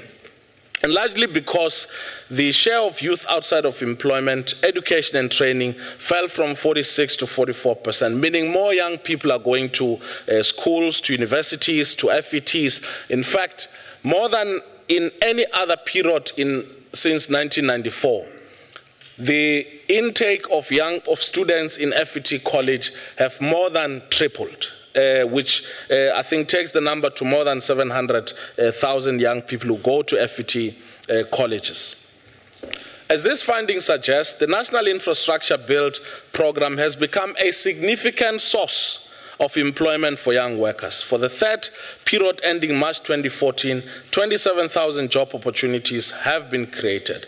Both the IDC and CIFA expanded their funding in order to support youth employment or youth employment initiatives. In addition, and through its youth enterprise development strategy, the DTI has also supported more than 80% beneficiaries in its business process service support program. In the overall, we expect, based on the discussion emanating from the INDAB and the commitments which have been made by the ANC-led government, we expect that the number of university places by the end of the year will be increased, and even larger increase in FET intake. And that over the past 2 years, accommodation for more than 4,200 students has been completed at universities, and 500 lecture theaters, labs, and so forth, which we believe contributes towards the expansion of access to education, and therefore meeting the call in the Freedom Charter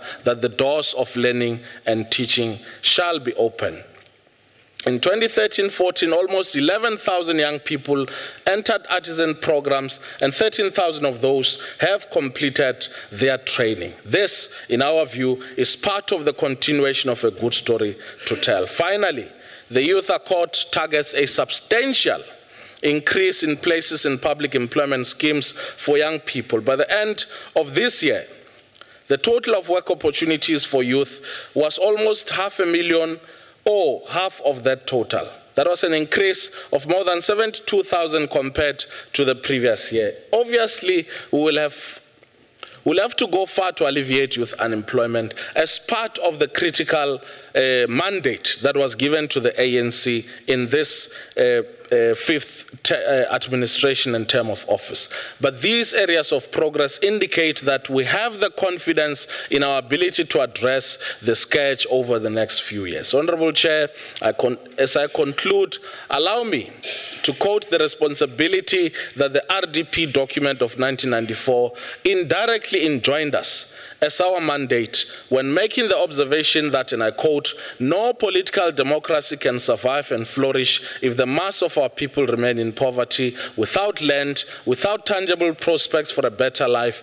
Attacking poverty and deprivation must therefore be the first priority of a democratic government." And that if this government, close quote, and that if this government fails in that regard, it would have failed the youth of June 16, 1976. I am confident that we can learn from the successes and failure of the past 20 years of democracy, and that as we forge ahead to move South Africa forward, together we will strive to advance youth development and economic empowerment. In the name of Hector Peterson, in the name of Tsietsi Mashinini, and in the name of many other young people who perished in the struggle against apartheid, let us dare not fail to the youth of 2014 in their quest to take South Africa forward. Thank you.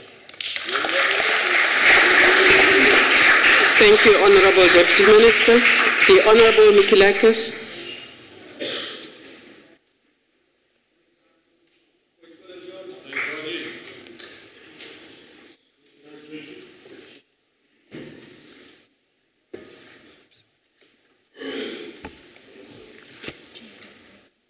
Madam Chairperson, the Honourable Deputy Minister in the Presidency, Members of Parliament and MECs present, ladies and gentlemen. On 16 June, we celebrated our annual Youth Day, commemorating the 1976 student uprising in Soweto. It was a historic moment in our collective history. Historians are in agreement that June 1976 marked the beginning of the end of apartheid. The dedication and commitment to rise up against an unjust system was initiated by a few black consciousness activists under the leadership of Tebogo Mashinini. This is a clear example of visionary leadership coupled with determination. What started as a peaceful protest from Morris Isaacson High School and Naledi High School soon gripped the imagination of marginalized youth across South Africa. Tens of thousands of black youth rose up in protest against the unjust system of apartheid and inferior Bantu education. The youth then took the lead in defining the destiny of their own lives. Sadly, hundreds died at the hands of the apartheid regime. However, almost 40 years after that fateful day, the legacy of apartheid still persists.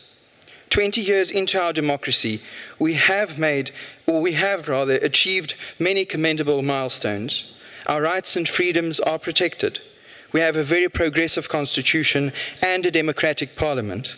But South African youth are still marginalized today.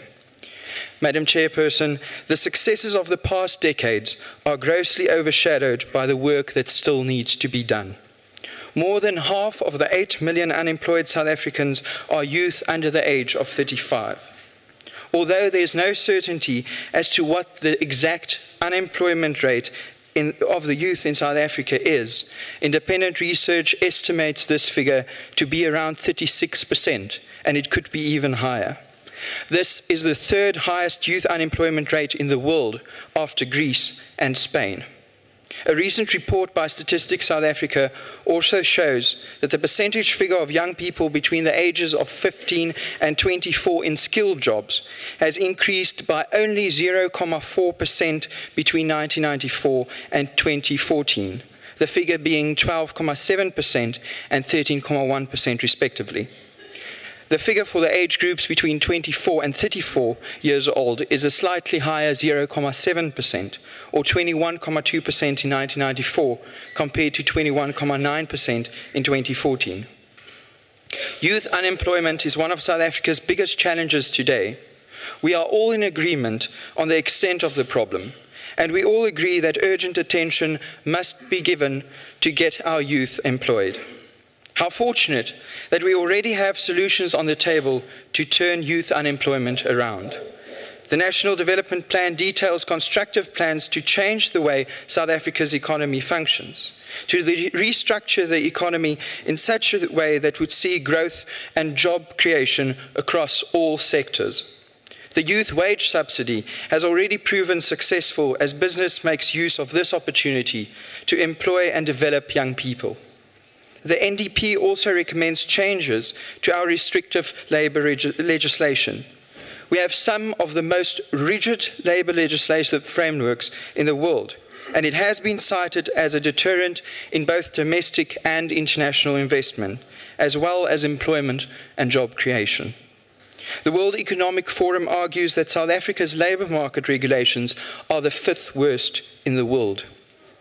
Madam Chairperson, if we are serious about creating opportunities for the South African youth, it is now more than ever vital for this government to create an environment of stability, both politically and economically, in which growth can be stimulated through investment. Confidence in this government and its commitment to the constitutional values and a free market will bring stability and ultimately growth that will see the decline of the number of unemployed youth. The government should take the first step to regain all lost confidence and to build on that which we currently have to ensure this. Between the years 2000 and 2011, permanent employment declined, whilst temporary employment increased, a trend which brings about all but stability to our economy.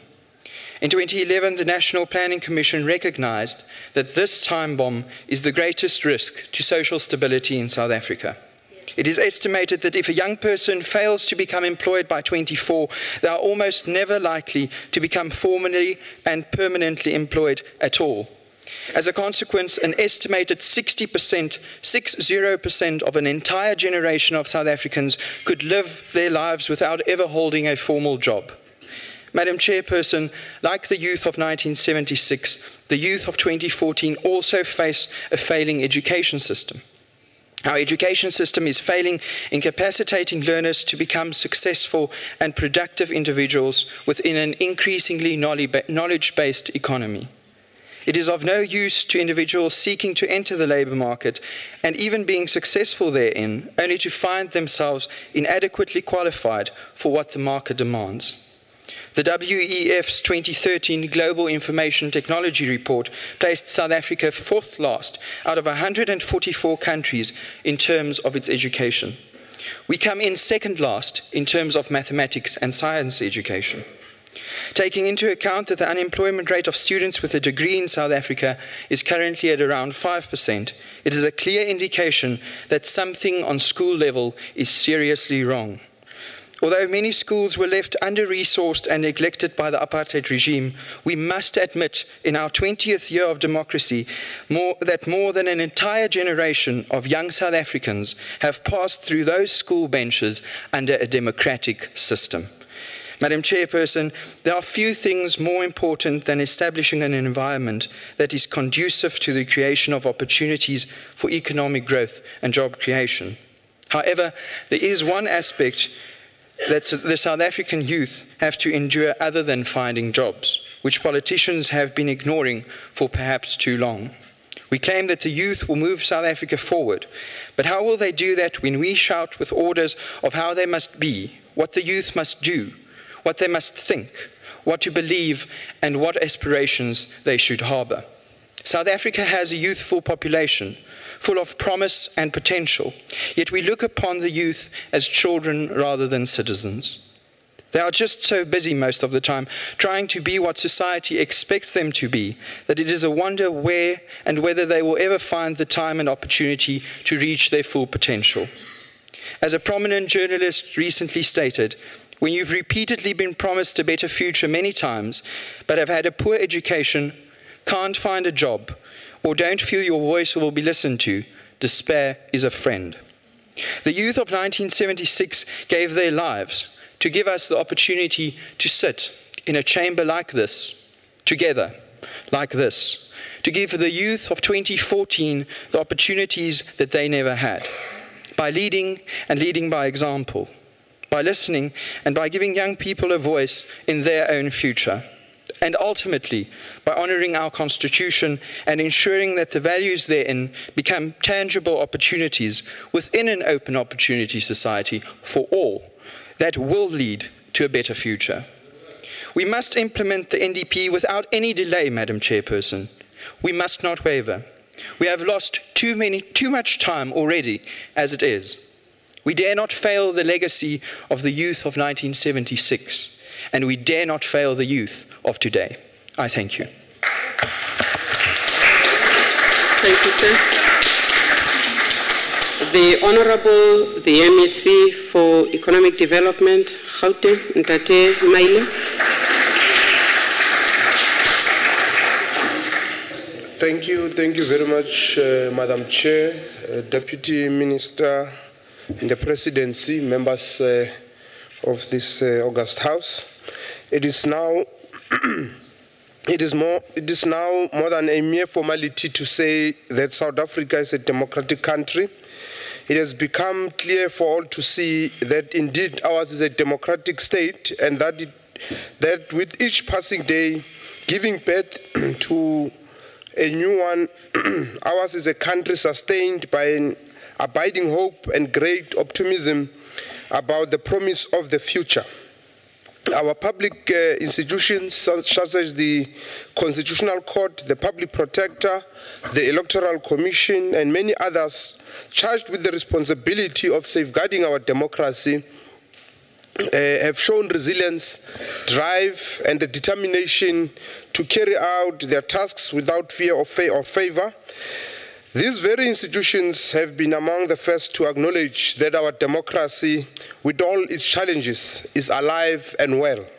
Today we stand head above shoulders with the rest of the world as we celebrate the maturity of our institutions, and as we make the solemn pledge that we, the youth of our land, will be the first to stand guard in defense of these, because we understand that it has taken the hard work of our forebears and those who came before us to be where we are today. Honorable Chairperson, this year, 2014, marks the second decade of our liberation. We are also marking 38 years since the 1976 revolution of students who took to the battlefront to confront the might of the racist state of the time, essentially declaring their own preparedness to occupy the front trenches in the struggle for the total liberation of our nation. Like generations before them, they conducted themselves with discipline, having understood that the realization of our purest ideals and our most vital aspirations can be achieved through a deep understanding of the material conditions, the attitude of the enemy, and the dangers that it posed not only to themselves, but the oppressed majority as well. These young people became the torchbearers of a vision articulated by leaders of the ANC Youth League in Nelson Mandela, Oliver Tambo, Walter Sisulu, and others of that generation who declared that freedom in their lifetime. This solemn declaration was a response to the challenge posed by Fanon later when he called on generations to identify their own mission, pursue or betray it. Now that we have come where we are today, democracy has made it possible for us to elevate the struggle and give practical expression to the Freedom Charter, which asserts that the people shall share in the wealth of the country. The struggle for the economic emancipation of the youth is principally a struggle to overcome the challenges of inequality, poverty, and underdevelopment or economic neglect, including the improvement of the quality of life for the people of our country. It is a struggle that requires us to properly understand our challenges against the progress we have made since 1994. We must understand that it is a struggle that we wage in conditions not of our making. Thus, our task is to use the tools at our disposal to ensure that we overcome our challenges. During the elections campaign, the people of our country from different areas have spoken unequivocally that they face the challenges of the provision of water and sanitation. President Zuma has spoken unequivocally on this matter, and Minister Mokonyane is on top of a game in addressing this challenge.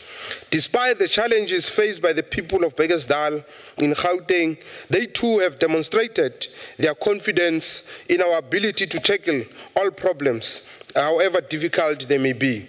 In Sidibeng, we are moving forward full steam with the consolidation of the local government dispensation in order to ensure that we extend the frontiers of delivery to the poorest in the Midval, whilst ensuring that development moves at an equal pace for all the people of that region.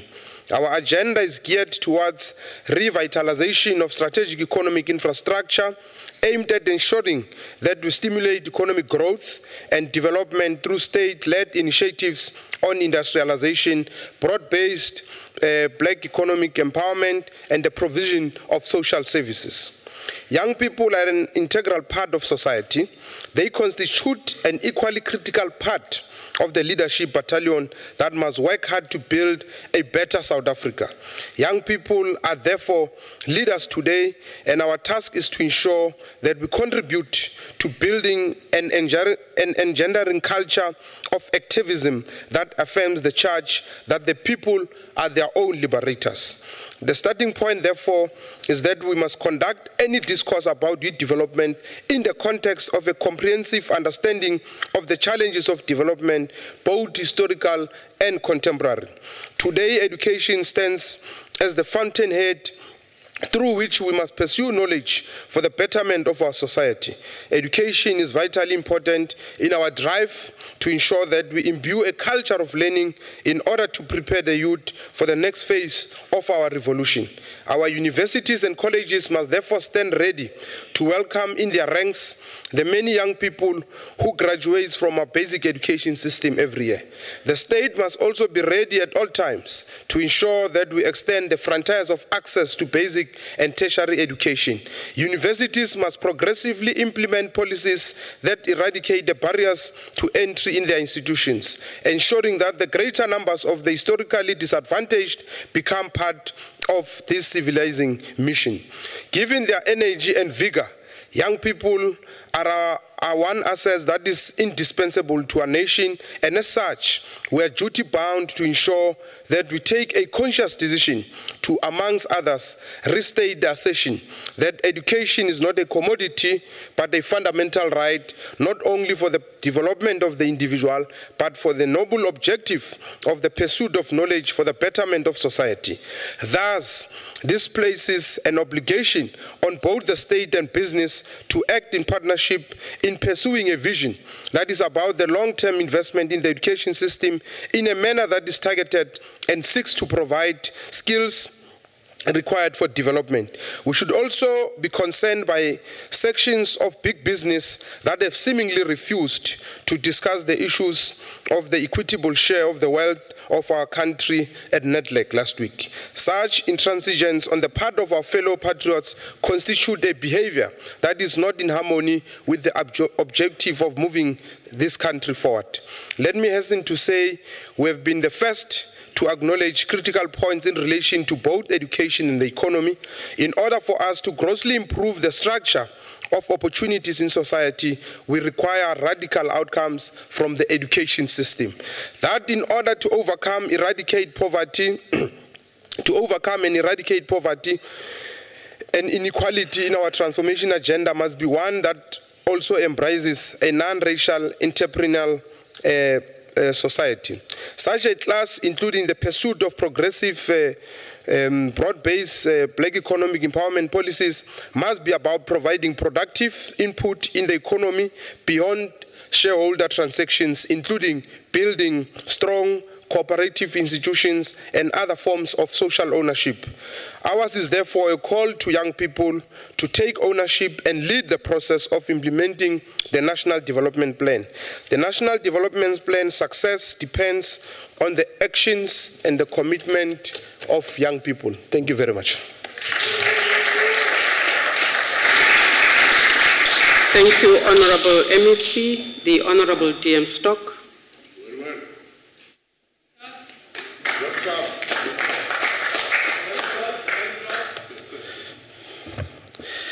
Chairperson of the National Council of Provinces, the Deputy Minister in the Presidency, Honorable Buti Manamela, all MECs present here today, special delegates, distinguished guests, ladies and gentlemen.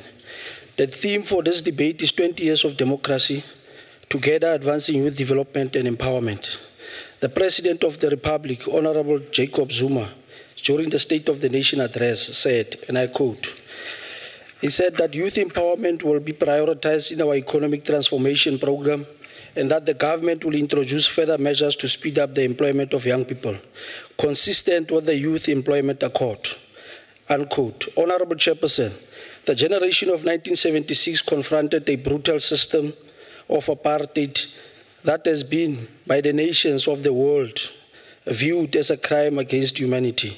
This generation of young people also ignited a widespread resistance around the country and exposed the brutality of the apartheid regime to the world. Honorable members, the generation of 1976 also laid down their lives so that you and I today can enjoy the freedom we enjoy today. We continue to appreciate their efforts, and our tenacity towards that is through working with the younger generation of today.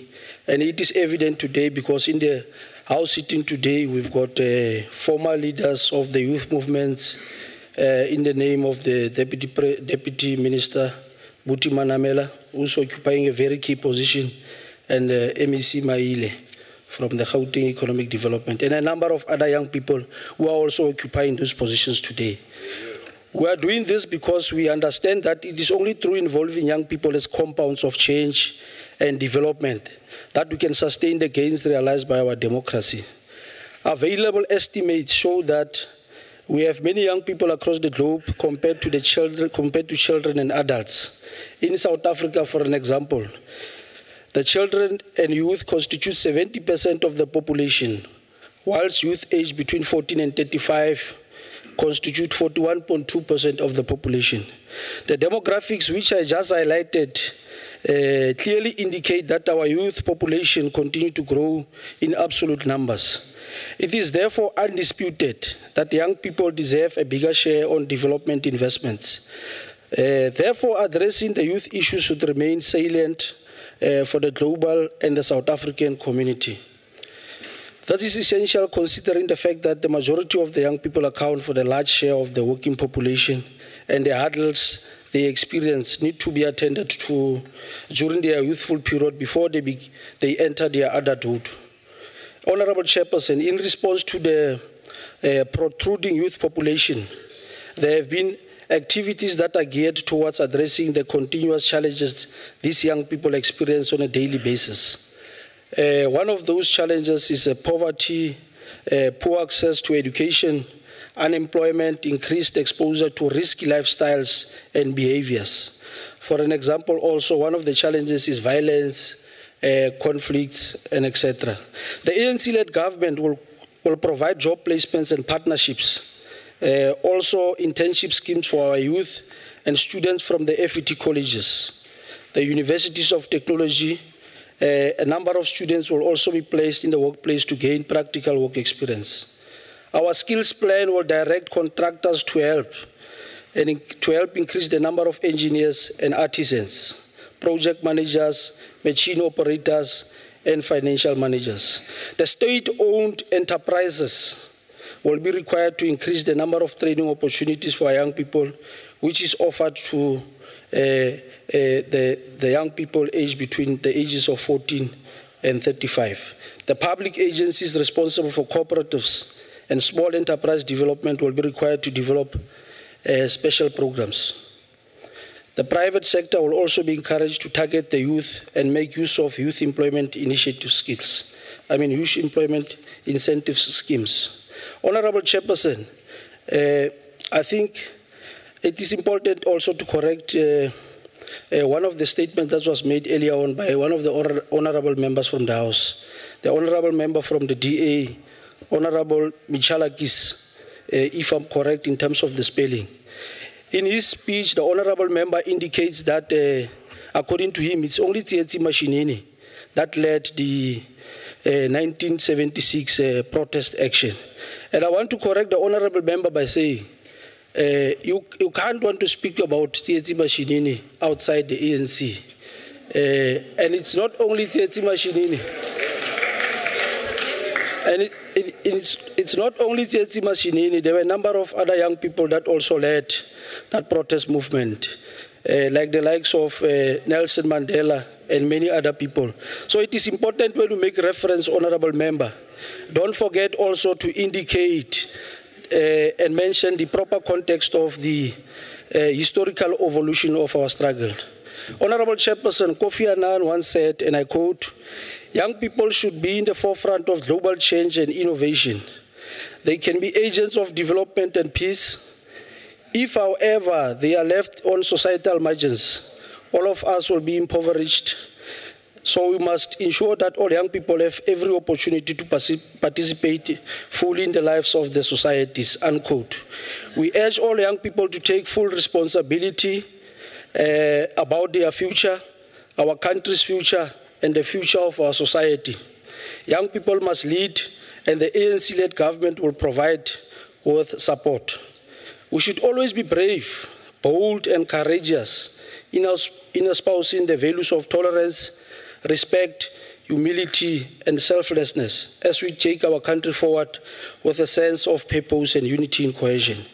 Militancy and radicalism of young people should never be confused to disrespect, recklessness, and lack of tolerance. Motswana wa pele o rile, kgaka, kgolo ga ke na mebala e di kgakaneng. Ka ga jalo, re ikantse bašwa ba bona le maitseo ka bokamoso jwa naga ya rona, ka gonne bokamoso jo mo bašweng. Ke a leboga. Re a leboga motlotlegi Stock. Honorable members, I think he has set the tone. We have a number of official and equal languages in South Africa. You are free to debate in any of those languages. The Honorable Mbushe, the Eastern Cape Chief Whip.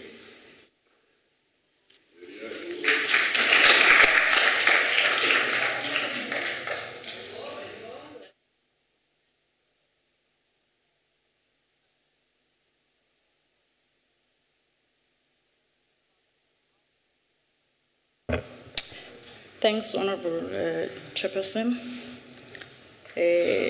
Greetings, Honorable Deputy Minister, Honorable Namela, the members of the National Council of Provinces, distinguished guests, ladies and gentlemen. I carry with myself warm revolutionary greetings from the province of the Eastern Cape, the home of legends. It is indeed an honor for one to be part of this first sitting of the NCOP. Honorable Chairperson, this Youth Day debate marks the 20th year of our hard-earned democracy to celebrate the 38th commemoration of the Youth Day. We celebrate this day to remember and salute the bravery of young people whose noble actions dealt a death blow to apartheid regime. We also take this opportune moment to reflect on the achievements we have recorded to change the lives of our youth for the better. Challenges we still faced with and plans to address such challenges. June 16, 1976 marked a remarkable day in the history of our country when young people stood up for what they believe in despite the opposition of an oppressive regime, which had policies within which its policies were highly effective in achieving its goal of preferential treatment for the whites.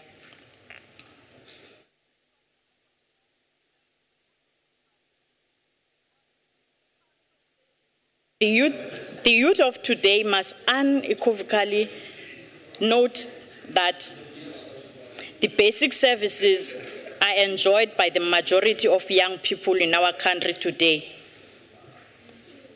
as many have access to clean water, electricity, healthcare, and housing. And I must add, proper sanitation.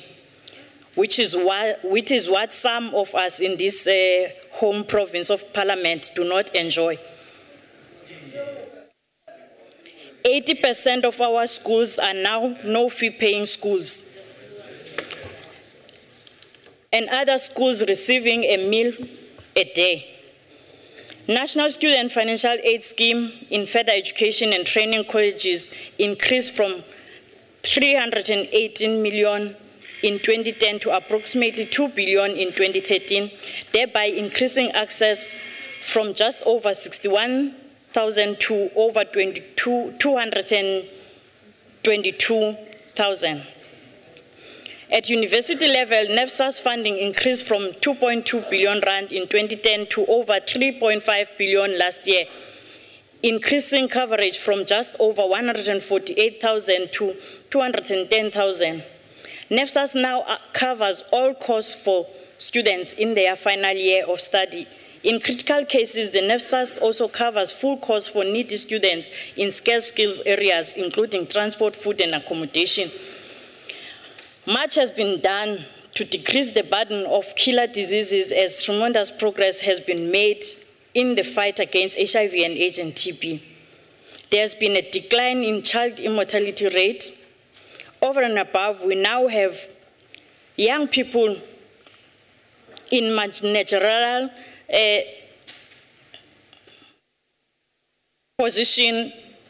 Also, we have young people that are entrepreneurs in various fields. We've got young people that are architects, chartered accountants, youth in parliament as part of decision makers. Despite those that are masquerading themselves as messiahs of the people, youth, others are pilots, which was not the case during the apartheid regime. However, there's still a need to expand and intensify the FET education system, and the seriousness of our government about FET colleges will ensure that we deliver on our NDP objective. Skills remains critical for the state to perform, and recruitment of young graduates must be part of improving the skills profile of any nation. We welcome the call by the President for a need to intensify the intake of graduates for internship programs, both in the public and private sector.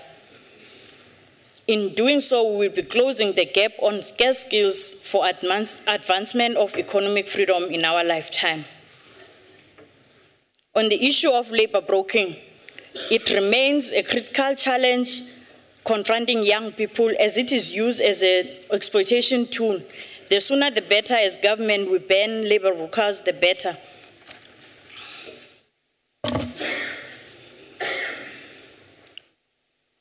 In conclusion, the youth of 1976 sacrificed all their youth years to ensure a better South Africa, which therefore leave us as the youth of today, the generation of Tata Mandela, with a task of ensuring that we do not water down their democratic gains. And as young people, we must not be misled by the anti-majoritarian neoliberals who are best at throwing water on our democratic gains. We must take the lead, forward ever, backward never. Hector Peterson was one of those brave, bold, and courageous young people killed by the merciless forces of the apartheid regime. The burning image that Sam Zima captured of Hector Peterson's limp body being carried while his sister ran beside him remains a permanent reminder of the great sacrifices made by all that we have today. Also today, as young people, we must bear in mind and draw strength from the last words of the late Solomon Mahlangu, that his blood will nourish the tree that will bear the fruits of freedom, and that he had told us that he loves us, and we must continue the fight. The struggle is not yet over. Thank you.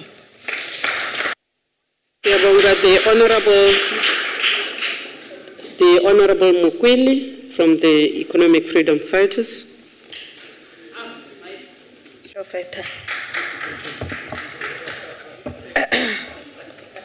Motlotlegi modula setilo Methandi Modise. Motlatsa modula setilo Re Tau. Seme segolo sa rona ngaka me Mateme. Batlotlegi botlhe go ya ka ditilo tsa lona ka go farologana ke a le dumedisa ka leina le legolo la Jesu Kriste. Ka boripana tla ke tse tšhono e modula setilo go fana ka puo ya setlhogo se se beilweng fa pele ga rona e leng ke tla se analyze ka puo ya seeng 20 years of democracy together advancing youth development and empowerment. Motlotlegi modula setilo re tsaya jang kgato e masisi jana re le naga re sa laole meruo kgotsa moruo le lefatshe ke potso e re tshwanetseng go nna enne mo di tlhaloganyong tsa rona le mo menaganong ya rona. As we celebrate 20 years of democracy, we must also bear in our minds that for this to be achieved, people died, people were murdered by the apartheid governance or government.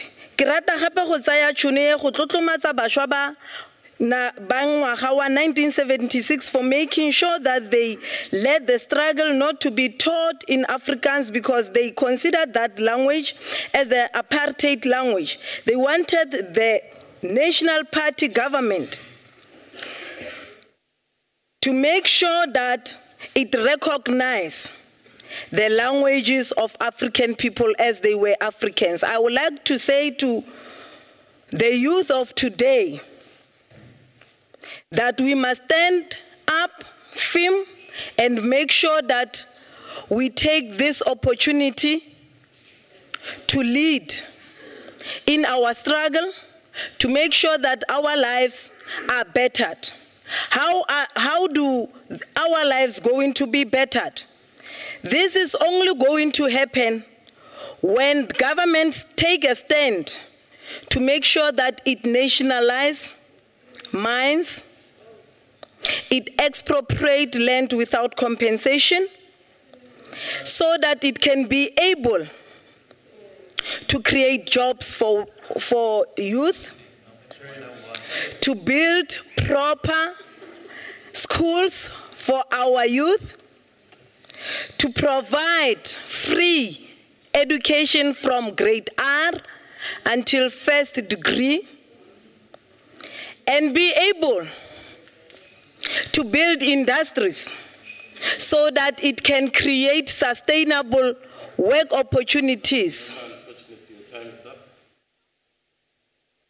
Thank you. May I therefore take the opportunity to call on Honorable Mutara to continue the debate.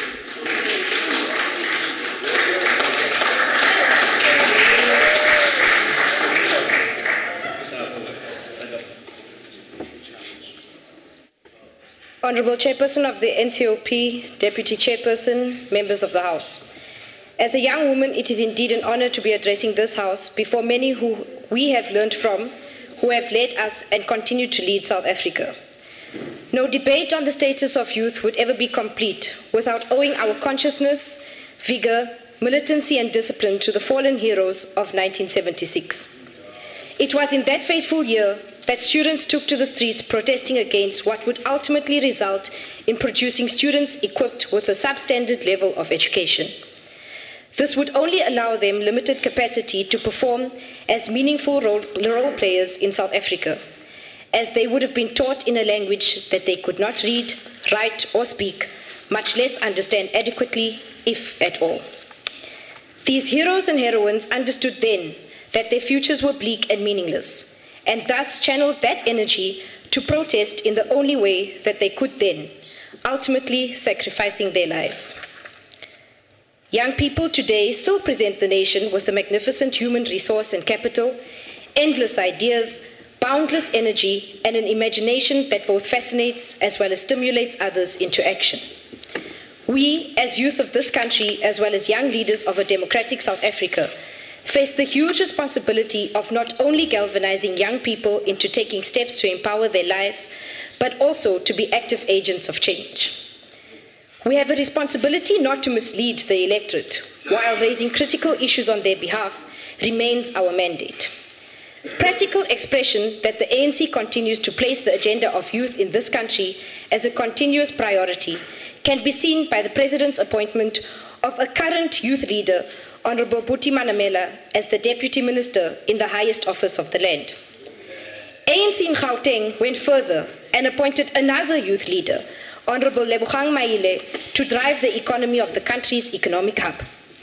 Both have eloquently articulated the role of the ANC and government, and there can be no doubt that the future of this country remains in safe hands.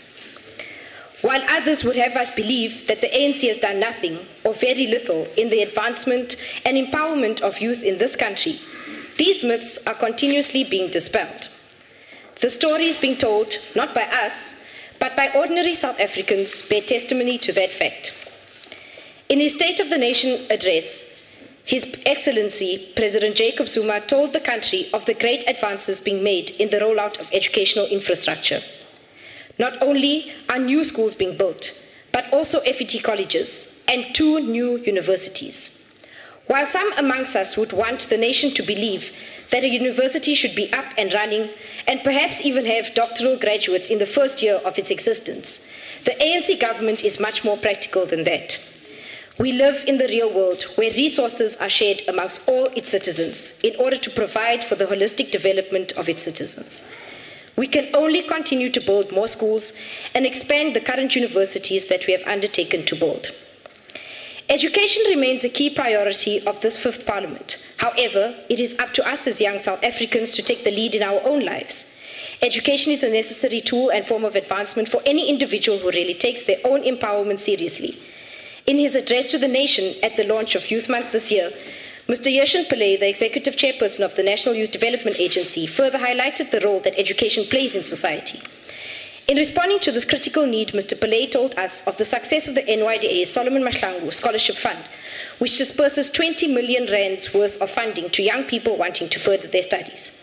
This disbursement has reached majority of rural youth and has to date given the opportunity to 236 young South Africans the opportunity to advance their lives.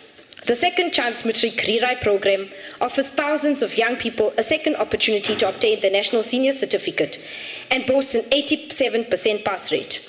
A further indication that we should leave nothing to chance and allow every person an opportunity to make their mark in society. We must ensure, though, that education must not be a means of oppression. Education is a tool to liberation. If we are truly to see the economy growing, education must be both relevant and comprehensive. The ANC has made great strides in this regard, particularly in Gauteng. Education remains a societal priority. In its 20-year review of education in Gauteng, a review undertaken by Wits University, the status of education in Gauteng told a story of great advances. In special schools, numbers have risen by 65% from 25,000 to 42,058 learners today. The recruitment and distribution of teachers has increased from 44,000 across the public school system in 1995 to 54,803 to meet the challenges of increasing learner numbers. Ordinary schooling has grown by 59% from 1.3 million learners in 1994 to 2.1 million today, a massive increase of over 809,000 learners. If young people do not take advantage of the structural support provided for by this government, we will have only ourselves to blame for not being adequately empowered. If indeed we call ourselves the future, if indeed we call ourselves today's leaders, let's lead by example. Hope cannot be given to the hopeless if we ourselves are not disciplined, not morally sound, not a mirror of self-worth or self-respect. In the words of Stephen Covey, and I quote, "I am personally convinced that one person can be a change catalyst, a transformer on any situation, any organization. Such an individual is yeast that can leaven an entire loaf. It requires vision, initiative, patience, persistence, courage, and faith to be a transforming leader." Close quote. We are definitely capable and willing to do more. The opportunity that presents itself in the form of young minds willing to take active roles in a prosperous society, must be harnessed to its full potential. We remain committed to work with everyone and anyone who shares this vision for South Africa. And if others won't, the ANC will move South Africa forward without you. Thank you. Thank you very much, Honourable Member. Honourable Mbingo Kigaba, can you continue with the debate now?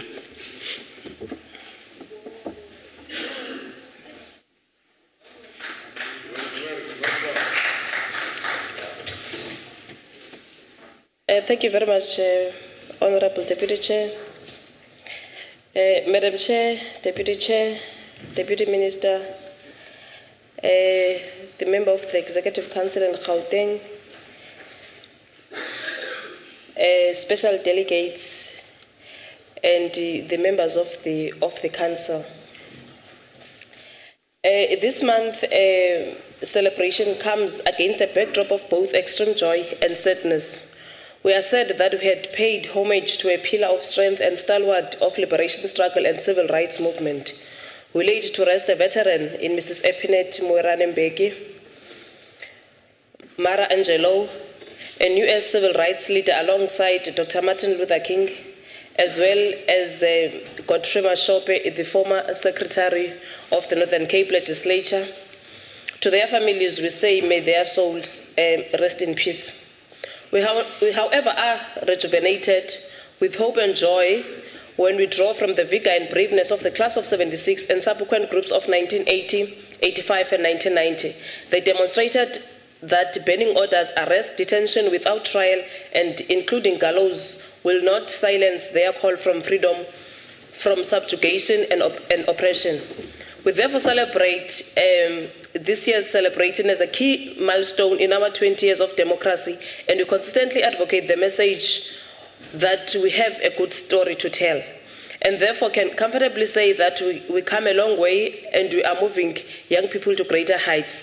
We think that a flair and contextual perspective of 16 June 2014 will do justice to tell our own contribution to the student revolt. We made Sam de Beer and John Forstel sweat in our ranks, in our own backyard. The leaders of Carlton van Heerden in Uppington. A march organized by William Prescott High, Chirelejo High, and Saint Boniface High in Kimberley ended up at Transvaal Road Police Station, and a vibrant protest at Batlaro Hlaping High in Motibistad, Kuruman.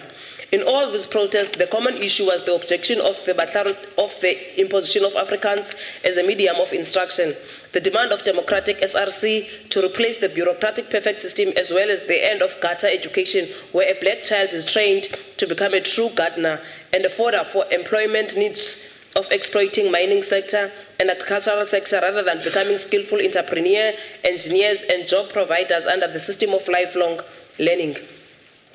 Our province, which is the Northern Cape, therefore joined the queue of Tsietsi Mashinini, Khotso Siahloho, Seth Mazibuko, and Sibongile Mukabela. Our heroes and heroines of ilk of Pagamile Mabija, Sabelo Ntwasa, Torch Klemelang faced the cold-blooded apartheid police system only with the stones and their school bags, and faced the brunt of their cruelty. These students swelled the ranks of MK and led the reconciliation of our community. The so-called void left by banning of the African National Congress, immediately filled with roaring young lions who fled the country to take up arms. We have indeed contributed to ferry MK combatants through the Galahad corridor to Botswana, as it was already cultural dating back to times of John Daulo Khaitziwe and Joe Murolong. Deputy Chair, we are celebrating the 2014 youth under the theme Together Advancing Youth Development and Empowerment. Deputy Chair, because our government's Homelands policy, no new high school were built in Soweto between 1962 and 1971. Students were meant to move to their relevant homelands to attend to newly built schools, therefore. The Northern Cape did not escape the brutality of apartheid system, as the only high school found in Kimberley were Chirelezo, Saint Boniface, and Didimalo high schools. Our students staying in Uppington also had to go to attend in the Eastern Cape, while Monwabisi was the only high school found in the DR. We had no high schools in Warrington, Postmansberg, Olifantshoek, and all students from those areas had to come to Kimberley for their secondary education. The emergence of high school were only started in 1983 with Babalelo and Mokhomotse high schools. Honorable Chair, I'm not going to speak on the National Youth Development Agency because I think the Deputy Minister has covered me on that part. But lastly, I would want to say that despite the many inroads we have made, youth unemployment remains a very real challenge. To counter this, a range of initiatives from formal education and training, learnerships and internship, as well as support for youth entrepreneurship have been introduced. Government has also established a dedicated ministry to deal with issues of SMME development. The ministry will provide support for young entrepreneurs in order to ensure that they can contribute to a more inclusive economy that will help overcome the triple challenge of unemployment, poverty, and inequality. Youth have the opportunity to reskill themselves through our second chance programs at technical and vocational education and training colleges. Government has introduced a youth employment tax incentive to support youth employment. For this first time in the history of this province, which is our province, Northern Cape, our youth have now an option of not going to seek for tertiary education in other provinces because of the construction of Solplaat University that will be built in our province. We now know that the child support grant will now be extended to the people at the age of the 23.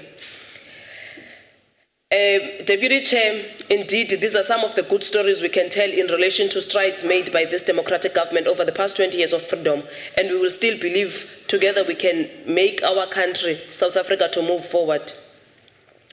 Honorable Chair, the implementation of the National Development Plan will see South Africa becoming a nation that collectively cares for its youth. The plan must culminate into a more united and cohesive society. We own the power to build South Africa we want to see beyond 2030. Projects like Youth Build, NYSI, and the activation of solar geysers to youth-headed households are tangible intervention by our ruling party in the true spirit of its promises to drive the implementation of the National Development Plan, recognizing the role young people must play in our country's development. The NDP presents an unprecedented opportunity to harness the talent, passion, and energy of youth to help boost economic growth and development. By being innovative and creative through sport, arts and culture, and tourism projects, we will further make a glue of social cohesion to bond our youth by creating platforms for meaningful and gainful employment for youth. We are committed as hosts for extreme sports, which is Blindhold skateboard in our province, to deliver sustainable jobs to cut youth unemployment. We urge youth to start planning for the Nelson Mandela Day, not only the 67 minutes, but each day of July as we usher in Voluntarism Month to effect change in communities so that we can give meaning to a better life for all. We remain resolute in our philosophy that we have a good story to tell, therefore roll up your sleeves and reach out to the needy. Thank you very much, Honourable Member. May I therefore call on Honourable Mampuru to continue the debate.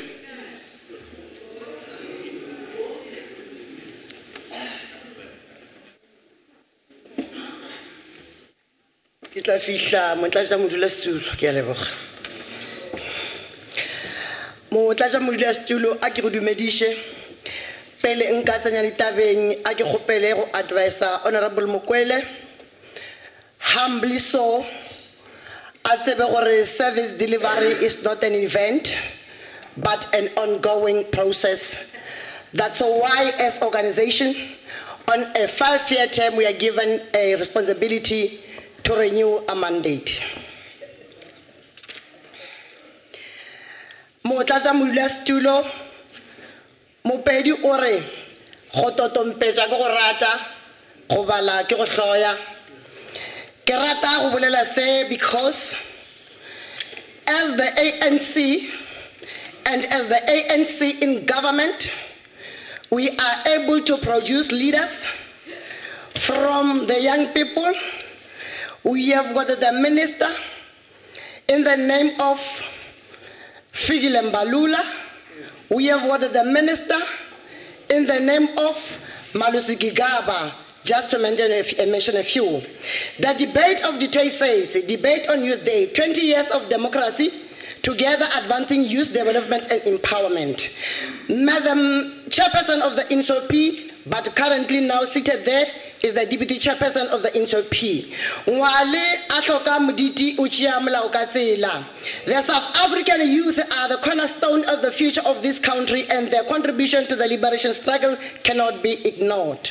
When it was difficult for the ruling party during the early 40s to convince the colonial architects about liberation of Africans, young people like Nelson Rolihlahla Mandela, Walter Sisulu, Oliver Tambo, Anton Limbede, and others influenced the formation of an organization of young people within the liberation movement and developed a radical political program of action of mass mobilization, protest and boycotts as a tool to fast-track the liberation of the country. Deputy Chairperson, since that time, the youth of the country were at the forefront of the struggle as we witnessed the 1976 Soweto uprisings, which spread across the length and breadth of the South Africa, which culminated into June 16 celebration day. During January 8, 1985, the then President General of the ANC, Comrade Oliver Tambo, issued an instruction to render apartheid system unworkable and apartheid government unworkable, and the youth of the country headed to that call and demobilized the country for the liberation of the majority of our people. The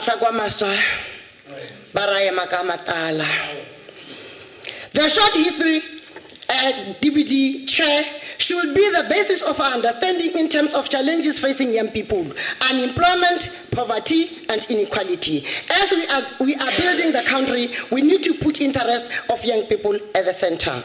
We need a Deputy Chair to get more young people in the workplace through collaboration between the private sector, public sector, youth organizations, and trade unions. Mogoloro ore moetetša seratana ore ka moso setle moetetše bana ba rena ke ya tshepa gore le tsheditše. Government must act to improve the quality of active labor market policies and create incentives for absorbing the young unemployed so that the young and skilled job seekers can gain entry into employment more easily. The expansion of vocational training, linking the skills development with industrial growth and job creation, and expanding the support for youth, especially previously disadvantaged youth, in accessing and developing skills are also critical ingredients for our response to challenges facing young people.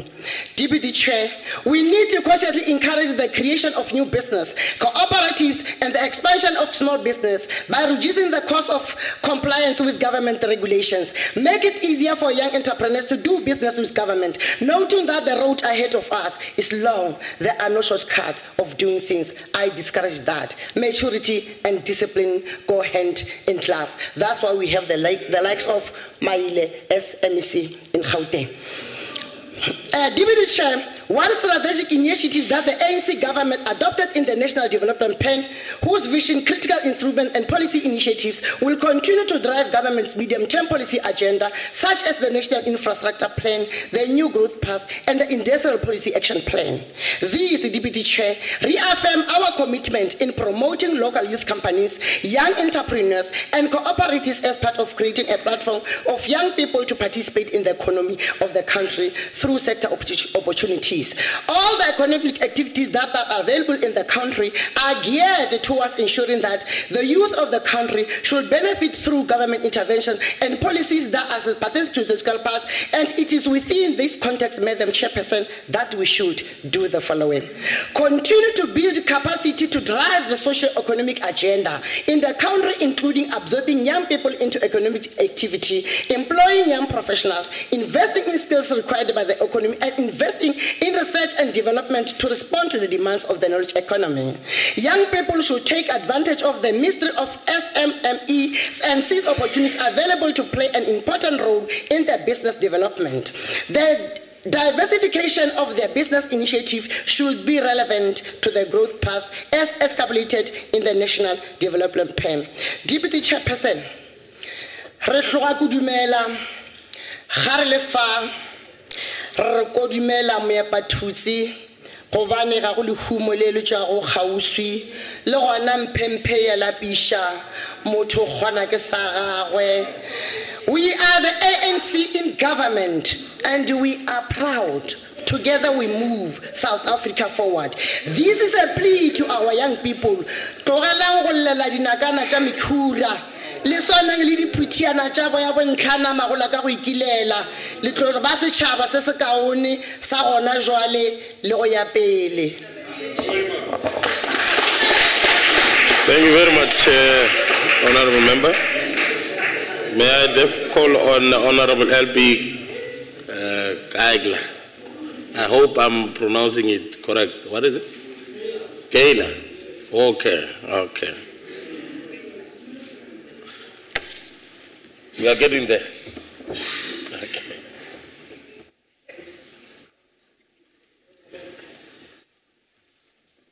Is that a point of order? Second. Honourable Chair, Honourable Chair, I would just like to know if you are okay. You look scared when Honourable Mampuru with the kiri. I was seeing as a young line, you were a bit worried there at this stage. I just want to know if you're okay, Honourable Chair. No, that's not a point of order.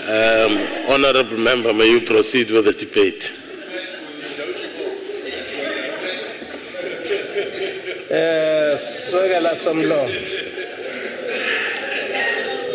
Deputy Minister, Honourable members. MECs, malungu eParlamente, masibulele nathi bana nesiphelo thuba bana singene kule ngxoxo. On the 16th of June, South Africa commemorated as June 16, 1976 Soweto uprising, where young people fought for a better education. Those young people had a struggle, and their struggle was to stand up against an unjust system of oppression. With young people being the future of every generation, 20 years into our democracy, we have young people who have the potential to be pioneers in their own right. But these young people face many challenges, which include poverty, non-functioning of education system, alcohol, drug abuse, and high rate of youth unemployment. The United Democratic Front movement believes that we should get our youth working through education, skills development, vocational training, job creation, and opportunities for young South Africans should be created. In addition, we believe that we should arrange youth mentorship and exchange programs through bilateral agreements with other countries so that our youth can gain expertise in a variety of things to help them grow in their particular careers and be self-sufficient. Youth of today need leadership that they can look up to. It is also their responsibility to work hard and keep in mind that their future is in their hands. Their struggle is to be pioneers of change and create a better South Africa. Thank you very much, Honourable Member. May I therefore call on Honourable Mokoena to continue the debate.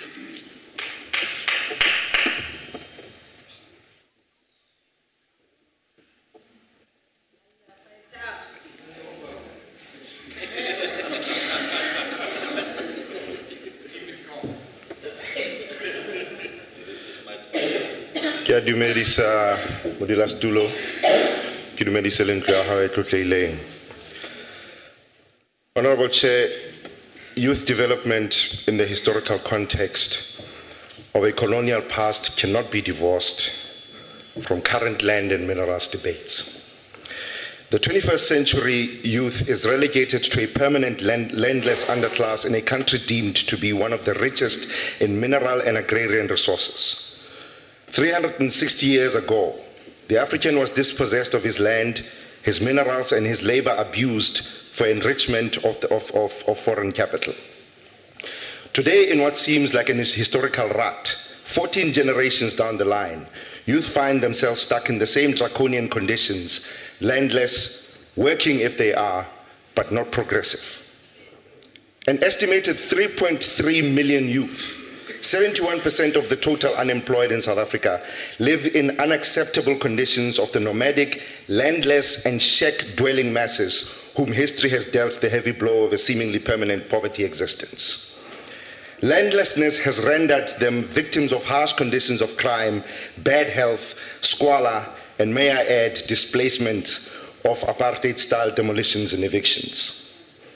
While we give them temporary relief through archaic labor programs such as EPWPs and youth wage subsidies, while to them quality service delivery seems but a distant dream, their overarching plight of homelessness and landlessness continues to render them permanent tenants indebted to their historical landlords, the white minority. Save the education we provide them cannot sustain them through institutions of higher learning or merely help them enter the job market for that matter. And so it seems, Honorable Chair, that while government is in cahoots with white minority capital and tiptoeing around the fundamental land rights debate and turns a blind eye to capital flight, especially in the mining sector, robbing the country of much needed resources, the youth are being further relegated into perpetual ineptitude. Land is home, land is asset, land is work, and land is dignity. To deprive the youth of South Africa of this fundamental right is to sell out on a dream espoused by the conscientious and decisive generation of the 1955 Freedom Charter. It is also to negate the dream that, I quote, never, never, and never again shall it be that this beautiful land will again experience the oppression of one by another, unquote. There is not a single program in this world, Chair, that we can conjure up that can lift the collective disenfranchisement of the youth out of perennial hopelessness if land is not at the core of that discussion. Honorable Member, unfortunately your time is up. Thank you. That's the only unfortunate part. May I therefore call Honorable Mbombo to continue the debate?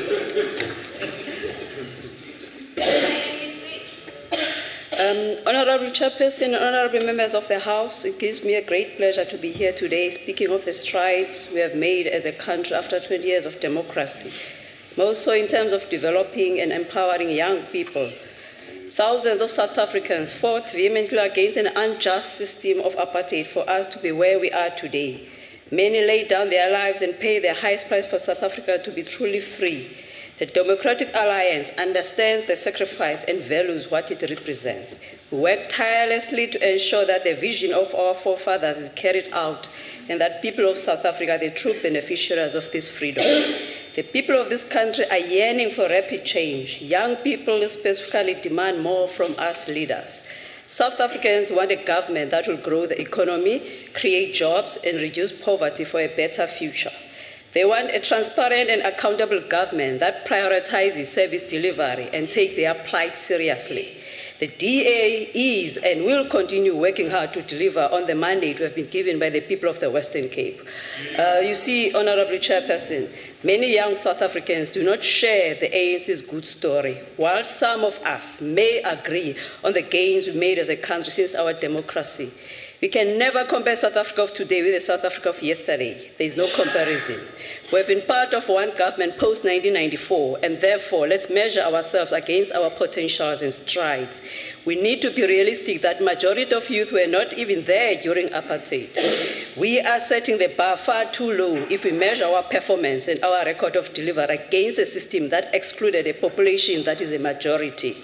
After 20 years of democracy, the unfortunate reality is that much needs to be done to improve the lives of young South Africans.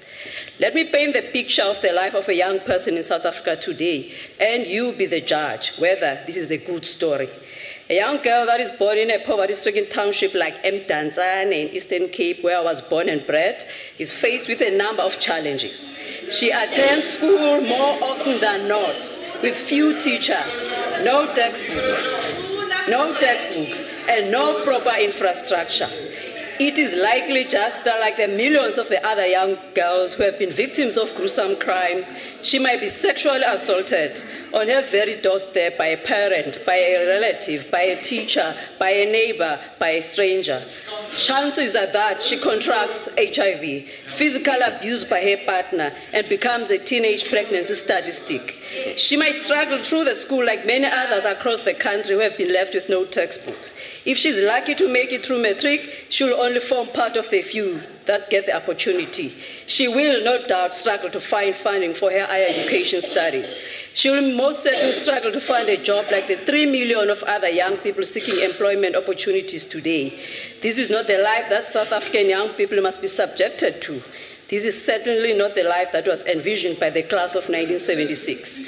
Honorable Chairperson and honorable members, you will agree this is not a good story. It is the story of an abandoned youth and the abandoned promise of 1994.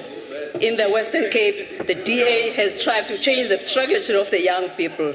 We aim to improve the lives of young people by creating multi-opportunity platforms in partnership with private sectors, civil societies, communities, and all spheres of government.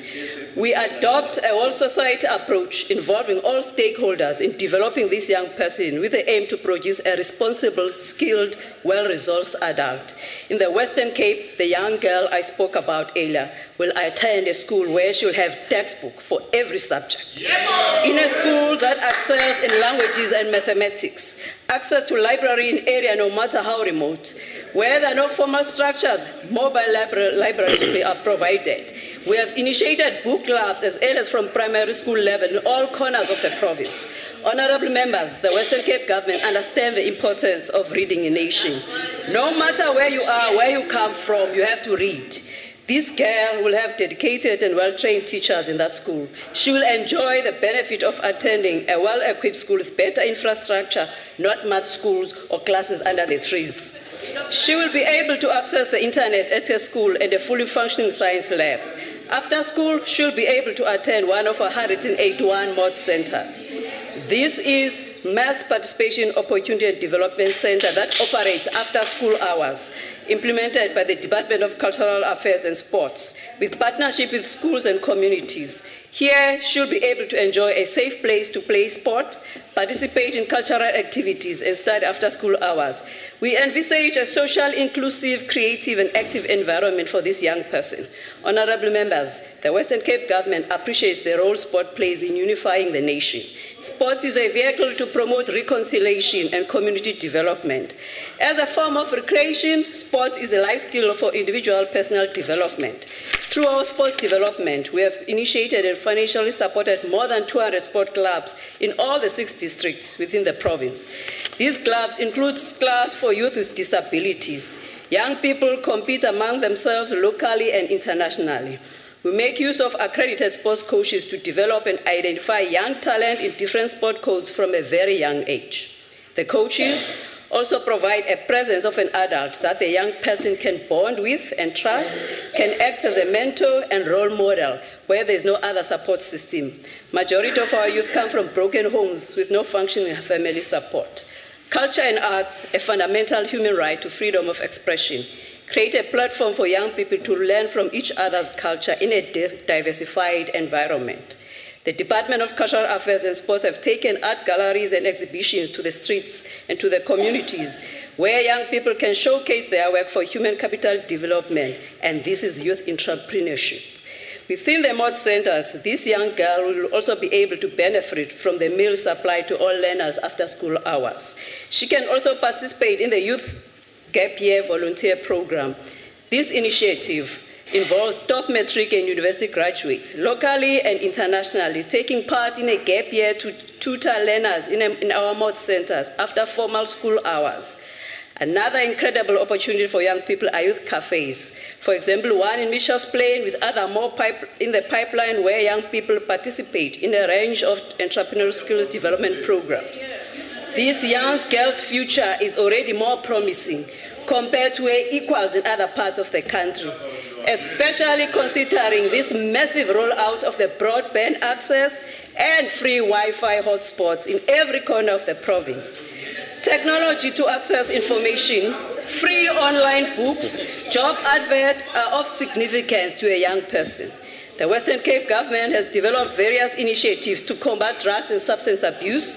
An example is a structured residential program for youth at risk, where they receive occupational and life skills training to further education and work opportunities. For example, the Chrysalis Academy. The province is one of the provinces leading in rapid economic growth and job creation. This is largely due to clean and efficient governance. We have fully utilized funds that we receive from national government using innovative ways of getting young people working. The Department of Economic Development and Tourism has budgeted over 120 million for the next 3 years on skills development program alone. Young people continue to benefit from Premier's Advancement of Youth project that provides internship for matriculants with on-the-job training in government departments for a year. Through the Artisan Development Program, in partnership with the private sector, SETAs, and FED colleges, we have created a pipeline of young qualified artisans who can contribute to growing the emerging sectors of our economy, such as oil and gas industry. The DA-led government has been in the forefront in implementing the youth wage subsidy. We have placed about 1,000 young people in different companies. Our agricultural department, together with our private sector partners, have awarded 147 bursaries to deserving students to further their education in the agricultural sector. This opportunity has allowed these young people to either work for the department or private companies, creating real jobs. Honorable members, this young girl, no doubt that in a DA-led government, can tell a better story. A story of a caring government, a story of a working government, a story of a government that puts its young people first. Young people in the Western Cape will tell a story of a political party in South Africa that has the know-how to deliver on the promise of 1994. We invest in our youth, our future leaders. And all of us, we should do the same. I thank you. Thank you very much, Honourable Member. May I call on order.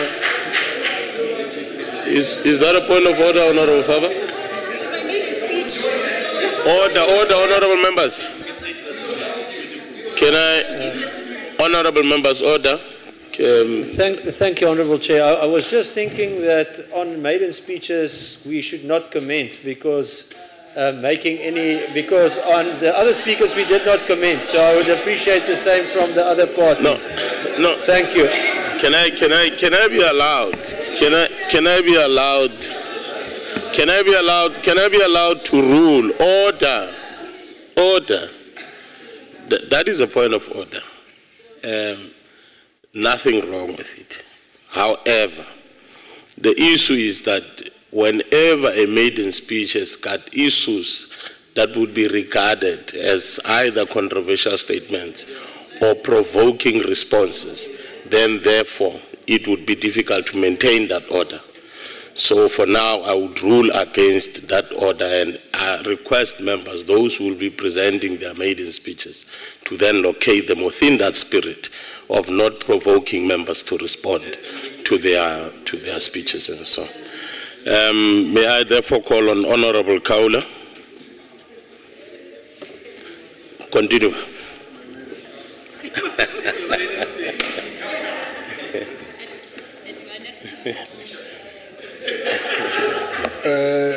Thanks, Honourable Chairperson. Can I declare up front that this is my maiden speech? The Inkatha Freedom Party joins the millions of South Africans and hopefully the billions of citizens of the world in saluting the bravery of South African youth leaders and young people of 1976. These were determined, selfless young South Africans who dared the arrogant, oppressive powers of the regime and stood for the recognition of the rights of equality and universal suffrage. They fought for their freedom and the freedoms of rights and rights of generations to come. Whilst the uprisings of 1976 reached the peak and indeed became popular in June in Soweto, we acknowledge that young South Africans throughout the country contributed significantly to this memorable and indeed honorable historical event. In isiZulu we say, indlela ibuzwa kwabaphambili. The IFP also acknowledges the role played by political leaders of the time who gave political guidance to the youth of our country. Leaders such as Prince Mangosuthu Buthelezi and others prevented large-scale bloodshed, and they spoke about tolerance and peaceful resolution. In so doing, assisted in calming the anger of young people in the country, as well as the totalitarian wrath of the destructive South African regime. Little credit has been given to these leaders over the roles they played as peaceful intermediaries to the anger that persisted on both sides at the time. Even before the founding of the political formations in 1912 in our country, South Africans of all clans have always been at the center stage of protecting the wealth, culture, and the property of our different backgrounds. For example, King Shaka of the Zulu Nation was a young person when he ascended the throne as the king of the Zulu Nation. And there are many more examples like this throughout the history of our proud nation. Honorable Chairperson, Inkatha Freedom Party has always been part and parcel of the mainstream programs of youth development in our country. We were part of the National Youth Development Forum before 1994, Honorable MEC. We also served in the NYDF executive structure, which had youth leaders like Comrade Zanzele Phakathi, the late Miss Phoebe Potgieter, Miss Togo Msani, and others. We were one of the founding organizations of the now defunct African Youth Council and served in all its structures at all levels. We participated in the Youth Indaba at Kempton Park in 1996. I was the delegate, which culminated into the establishment of the Youth Commission and the first Youth Parliament of South Africa in September 1996, where I spoke on behalf of the IFP. We served in the first Youth Commission of our country through Comrade Otto Kunene and the subsequent ones. Since the inception of the Youth Commission in 1996, our proposal at the summit, Honorable Deputy Minister, in that year going forward, has always been that South Africa needs to establish a fully fledged youth ministry in the government, national and provincial. The role of the Youth Commission as a structure was limited and is still minimized by the legal and legislative deficiencies of its being. The same applies to the NYDA. 20 years of democracy, together advancing youth development and empowerment, Honorable Deputy Chairperson, it is a pity that the road traveled thus far has not been an enriching one from the standpoint of youth development and empowerment.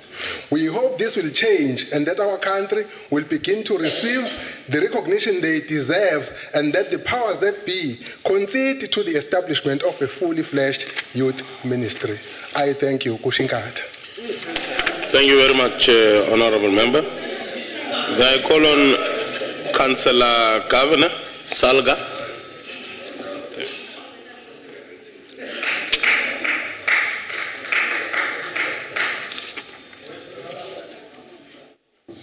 Yeah, Salga, yeah, that's right.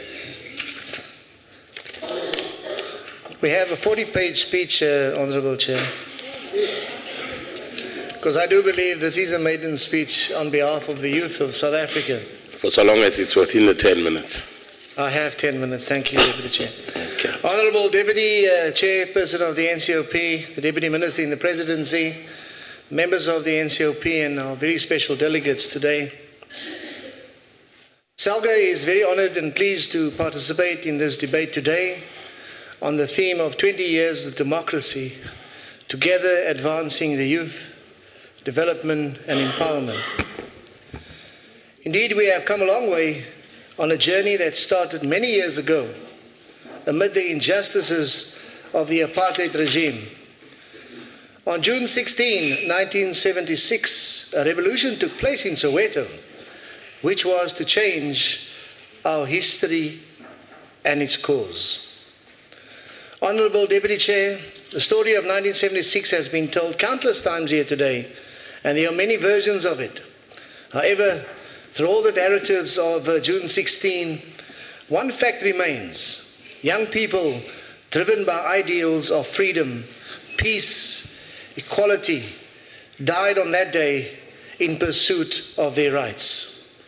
Their sacrifice should inspire us to honour their legacy by reliving and practicing the aspirations they lived for. It is, of course, our duty today not only to commemorate their legacy, but also to live it and ensure that our policies and programs as government is honouring it. As we commemorate Youth Month, the challenge of our youth unemployment dominates our discussions. In his State of the Nation address, the President, His Excellency, Honorable Jacob Zuma, mentioned firstly that youth empowerment will be prioritized in our economic transformation program. And secondly, government will introduce further measures to speed up the employment of young people consistent with the Youth Employment Accord. I'm certain that all segments of the society echo the same sentiment that youth development must be at the epicenter of the national development agenda. Local government can therefore play its role by taking active steps to ensure that the overall economic and social conditions of locality are conducive to the creation of employment opportunities, primarily targeted at the youth, including making local government their career of choice through appropriate incentive schemes and internships, learnerships, and the programs. The National Development Plan highlights the need to step up measures to include young people in democratic governance processes and in the development of plans to address the concerns of the youth. The active involvement of young people in governance processes, include local governance, is especially critical in order to properly understand and respond appropriately to the current and future development needs of this large segment of the population. Honourable Deputy Chair, I believe that local government has a mammoth task of cascading programs, since it is the most critical sphere of government in terms of civic participation and broader community development. The youth development in local government. The SALGA Youth Development Programs aims to define the unique value-add role of local government towards the achievement of better life for all young men and women in our country. A number of proposals have been put forward to identify and position youth development agendas in local government, driven by some of the following principles: to continuously engage in research projects and assist in informing breaking new grounds, monitoring and evaluating youth development interventions, and to develop and harness partnerships and relationships with strategic role players, and these include the private sector, the government agencies, civil structures, and independent donor agencies in the youth sector, with a view of attracting additional resources for youth programs, and to also facilitate the development of youth leadership skills, ensuring that young men and women participate in decision-making processes and inform youth development. Deputy Chair, the participation of young people in municipal integrated development plans processes is particularly important, and in order for youth interests to be effectively integrated into the mainstream, into the goals that is being set out in the strategies and the projects, and critically budgets of municipalities. Most municipalities have dedicated mechanisms to enable and encourage youth participation, for example, through the establishment of the youth forums, the councils, and its advisory committees. SALGA has worked closely with various partners, for example, the National Youth Development Agency, the German International Cooperation, the Department of Cooperative Governance, and the Traditional Affairs, with the aim of developing approaches and models for enabling youth participation in local governance. This resulted in the development of the draft Youth Development Strategy for local government in 2010. The draft strategy is aimed at providing guidance for the design, implementation, and monitoring of youth development programs at the local government level. Other interventions include identification and documentation of good practices on youth development programs in local government. The establishment of the Youth Development Forum, for example, in Ikwezi Municipality, Kasado District, and the youth working groups at Amahlati and Great K local municipalities are some of the examples we're very proud of. On a very practical level, the Youth Development Forum demonstrates how youth can be mobilized and be equipped to get on board and competently and effectively enter the domain of local governance, together with a key player and partner in this space. Local government, municipal youth development forums are vehicles that make it possible for youth and municipalities to meet and deliberate on issues shared by concern and collectively prepare plans for youth development and jointly implement these. SALGA, as the body representing organized local government, wishes to continue and further its support of job creation and entrepreneurship initiatives targeting young people in local government. We therefore encourage all municipalities to participate in our Youth Employment Accord, and most importantly, to consider job creation and entrepreneurships for youth as part of both integrated development plans and local economic development strategies. Young people today, Mr. Deputy Chair, Honourable Deputy Chair, are hardest hit by the challenges of poverty, unemployment, and acute global economic and social challenges.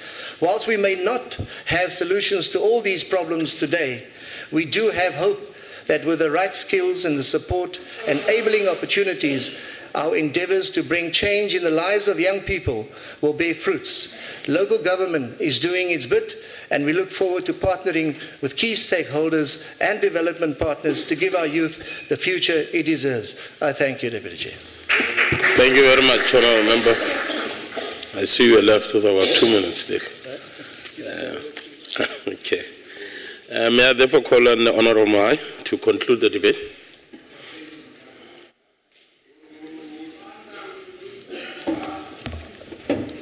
Thanks, Deputy Chairperson and honourable members.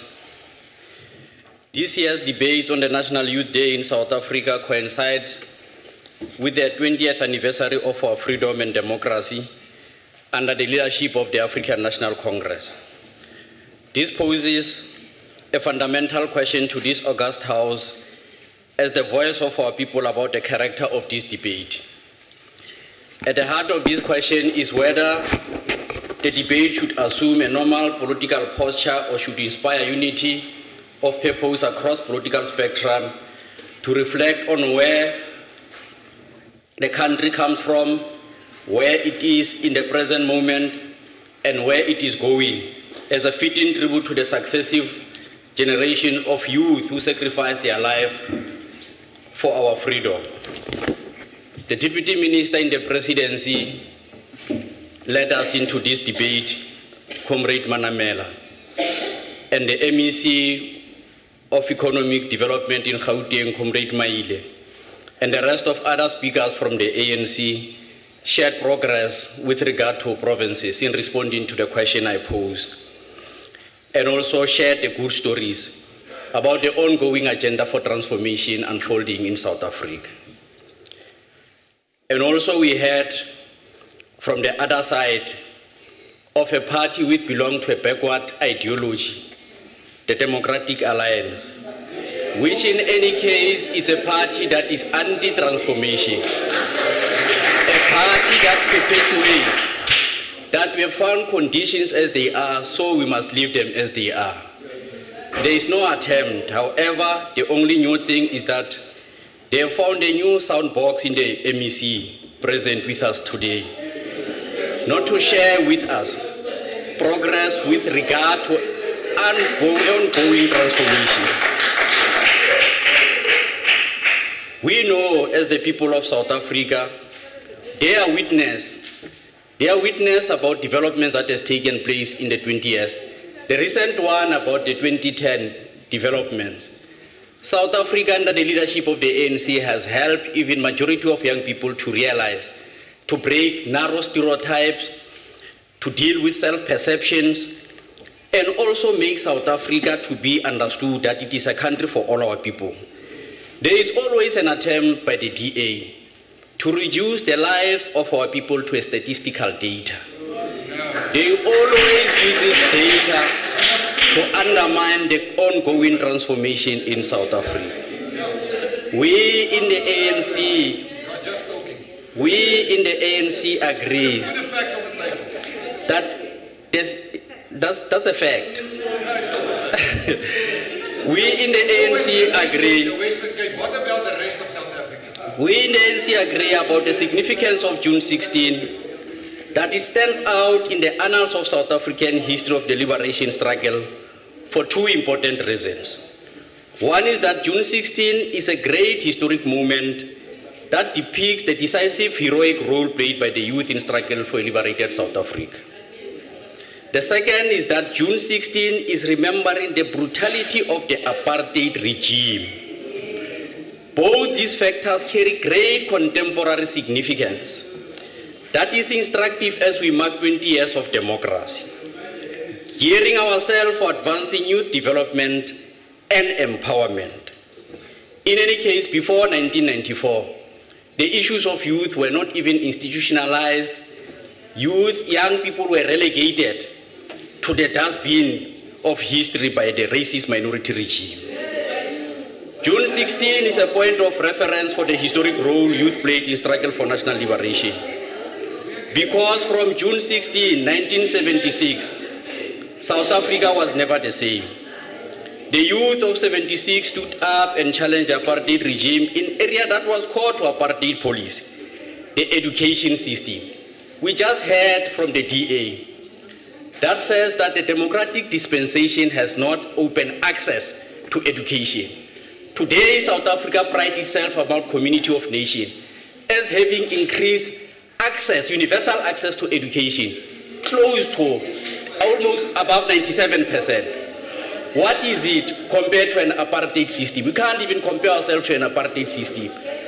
It was never a system that was aimed at addressing the needs of humanity. Now, this way, they stood up and fought against Bantu education with an abhorrence in attitude and radical militant political outlook. Their victory did not only defeat Bantu education, but registered a decisive blow to the entire system of apartheid. This way, the great impetus and victory for our youth of 76 revived the liberation movement and mass struggles that had suffered a strategic defeat in the preceding decades of the 60s with the banning of the ANC and other liberation movement. The banishment, imprisonment, forced exile of many leaders and activists of the liberation movement. June 16 created a mood and momentum for intensified mass struggles that was to spur the liberation struggle in the 1980s. Indeed, the decade of the 1980s was a decade of people's power. This could be observed right from the late 70s with the formation of COSAS, formation of United Democratic Front, the militant mass youth struggles that rendered the country ungovernable and made apartheid unworkable between the 1984 and 86 until the defiance campaign of the 1989, culminated into the unbanning of the ANC in 1990. We pay tribute to the leaders of the Soweto student 1976, Khozo Seatlolo, Dan Munzizi, who was former member of this house, Tsietsi Mashinene, Mafi Morobe, and many more. In the same vein, we do not forget Steve Biko Mkhopozetiro Ephraim Mogale, the founding president of COSAS in 1979, and others. Oliver Tambo gave the title of Young Lions to the generation of youth in the 1980s for their relentless in fighting the ignorable regime of apartheid. They earned their stripes in the battlefield. The Young Lions radiated an amazing amount of energy, resourcefulness, confidence, assertiveness, fearlessness, wit, and deep intellect. We remember Comrade Peter Mokaba, Pax Mankahlani, Ephraim Mogale, Siphuwe Mthimkhulu, Franz Mohlala, Ncumiso Nkondo, Mzamisi Mangcoshwa, Bachana Mokwena, Rapu Mulekani, Jasmine Mokhotu, Stanza Bopape, Sipho Muzi, and many more who epitomize the spirit of Young Lions through the great leadership. We are now marking 20 years of democracy and have declared the current period going forward as the second phase of transition from apartheid to a national democratic society. This second phase will be characterized by a radical program of socio-economic transformation. The youth must continue inspired by the fighting spirit of Soweto. I didn't make a mistake, a radical program of transformation. We do not take a posture of militancy and not to understand the substance of struggle. We go beneath the surface and understand where we're going. Understanding that youth development is an important part of national development, the youth of today must push for vigorous implementation of 2013 Network Youth Employment Accords, which commitments has been highlighted by the Deputy Minister around education and training, work exposure, youth target set-asides, and the rest of other issues as highlighted. Honorable Chair, these measures are on their own not adequate, especially to section of our youth who are undereducated and skilled. In the State of the Nation address, President Zuma said, and I quote, "Change will not come about without some far-reaching interventions.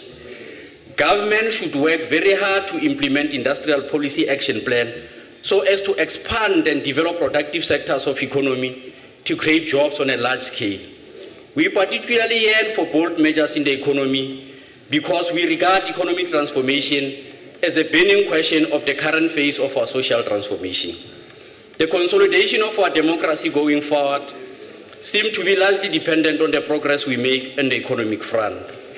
The Industrial Development Program and such big industrial projects such as PRASA locomotives contract, as announced by the President in the State of the Nation address, and the revitalization of the mining communities. Here, among others, Velcom in Lejolipuza was highlighted. These will prominently create much more opportunities for work and training and large scale of artisans that is much needed in our country. FET colleges must therefore feed expanding industries with requisite artisanal skills.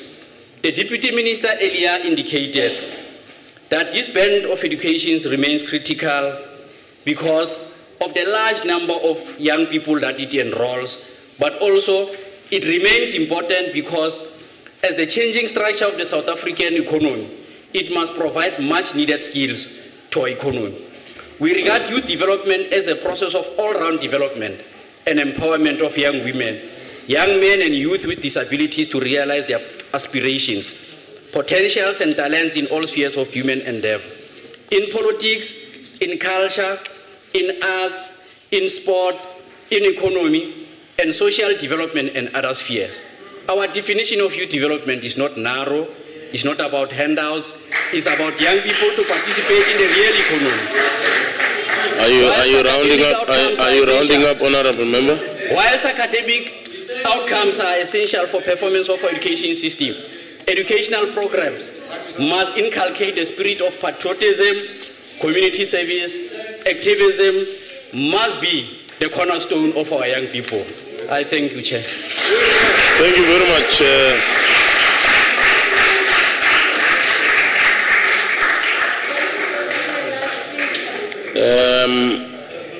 Honorable members, that concludes the debate. There are just a few announcements that we need to put to members. One is that the Chief Whip of the institution requests all members to remain behind because there are a few announcements that she wants to present. Secondly, there is a process of loading members onto the current computer system for the capturing. If you would notice the extent to which the system works, it works with fingerprints and so forth. So there is a process that has started. Members are encouraged, those who would not be in a hurry, to load on their fingerprints on the system so that as you come into the house, you are able to, I know workers would say that, would accuse the institution to introduce a clocking system. But it's a nice way of having a clocking system, you know.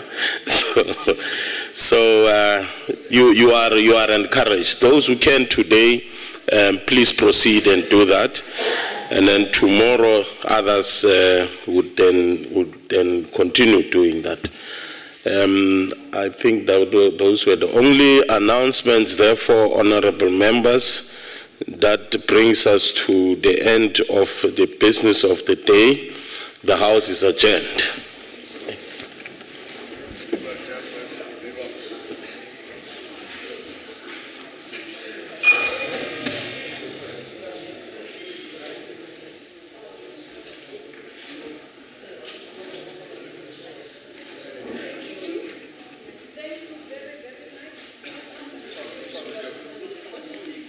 Okay. Honorable members, please be seated. I'm going to be very, very short. First and foremost, congratulations to all of you on your maiden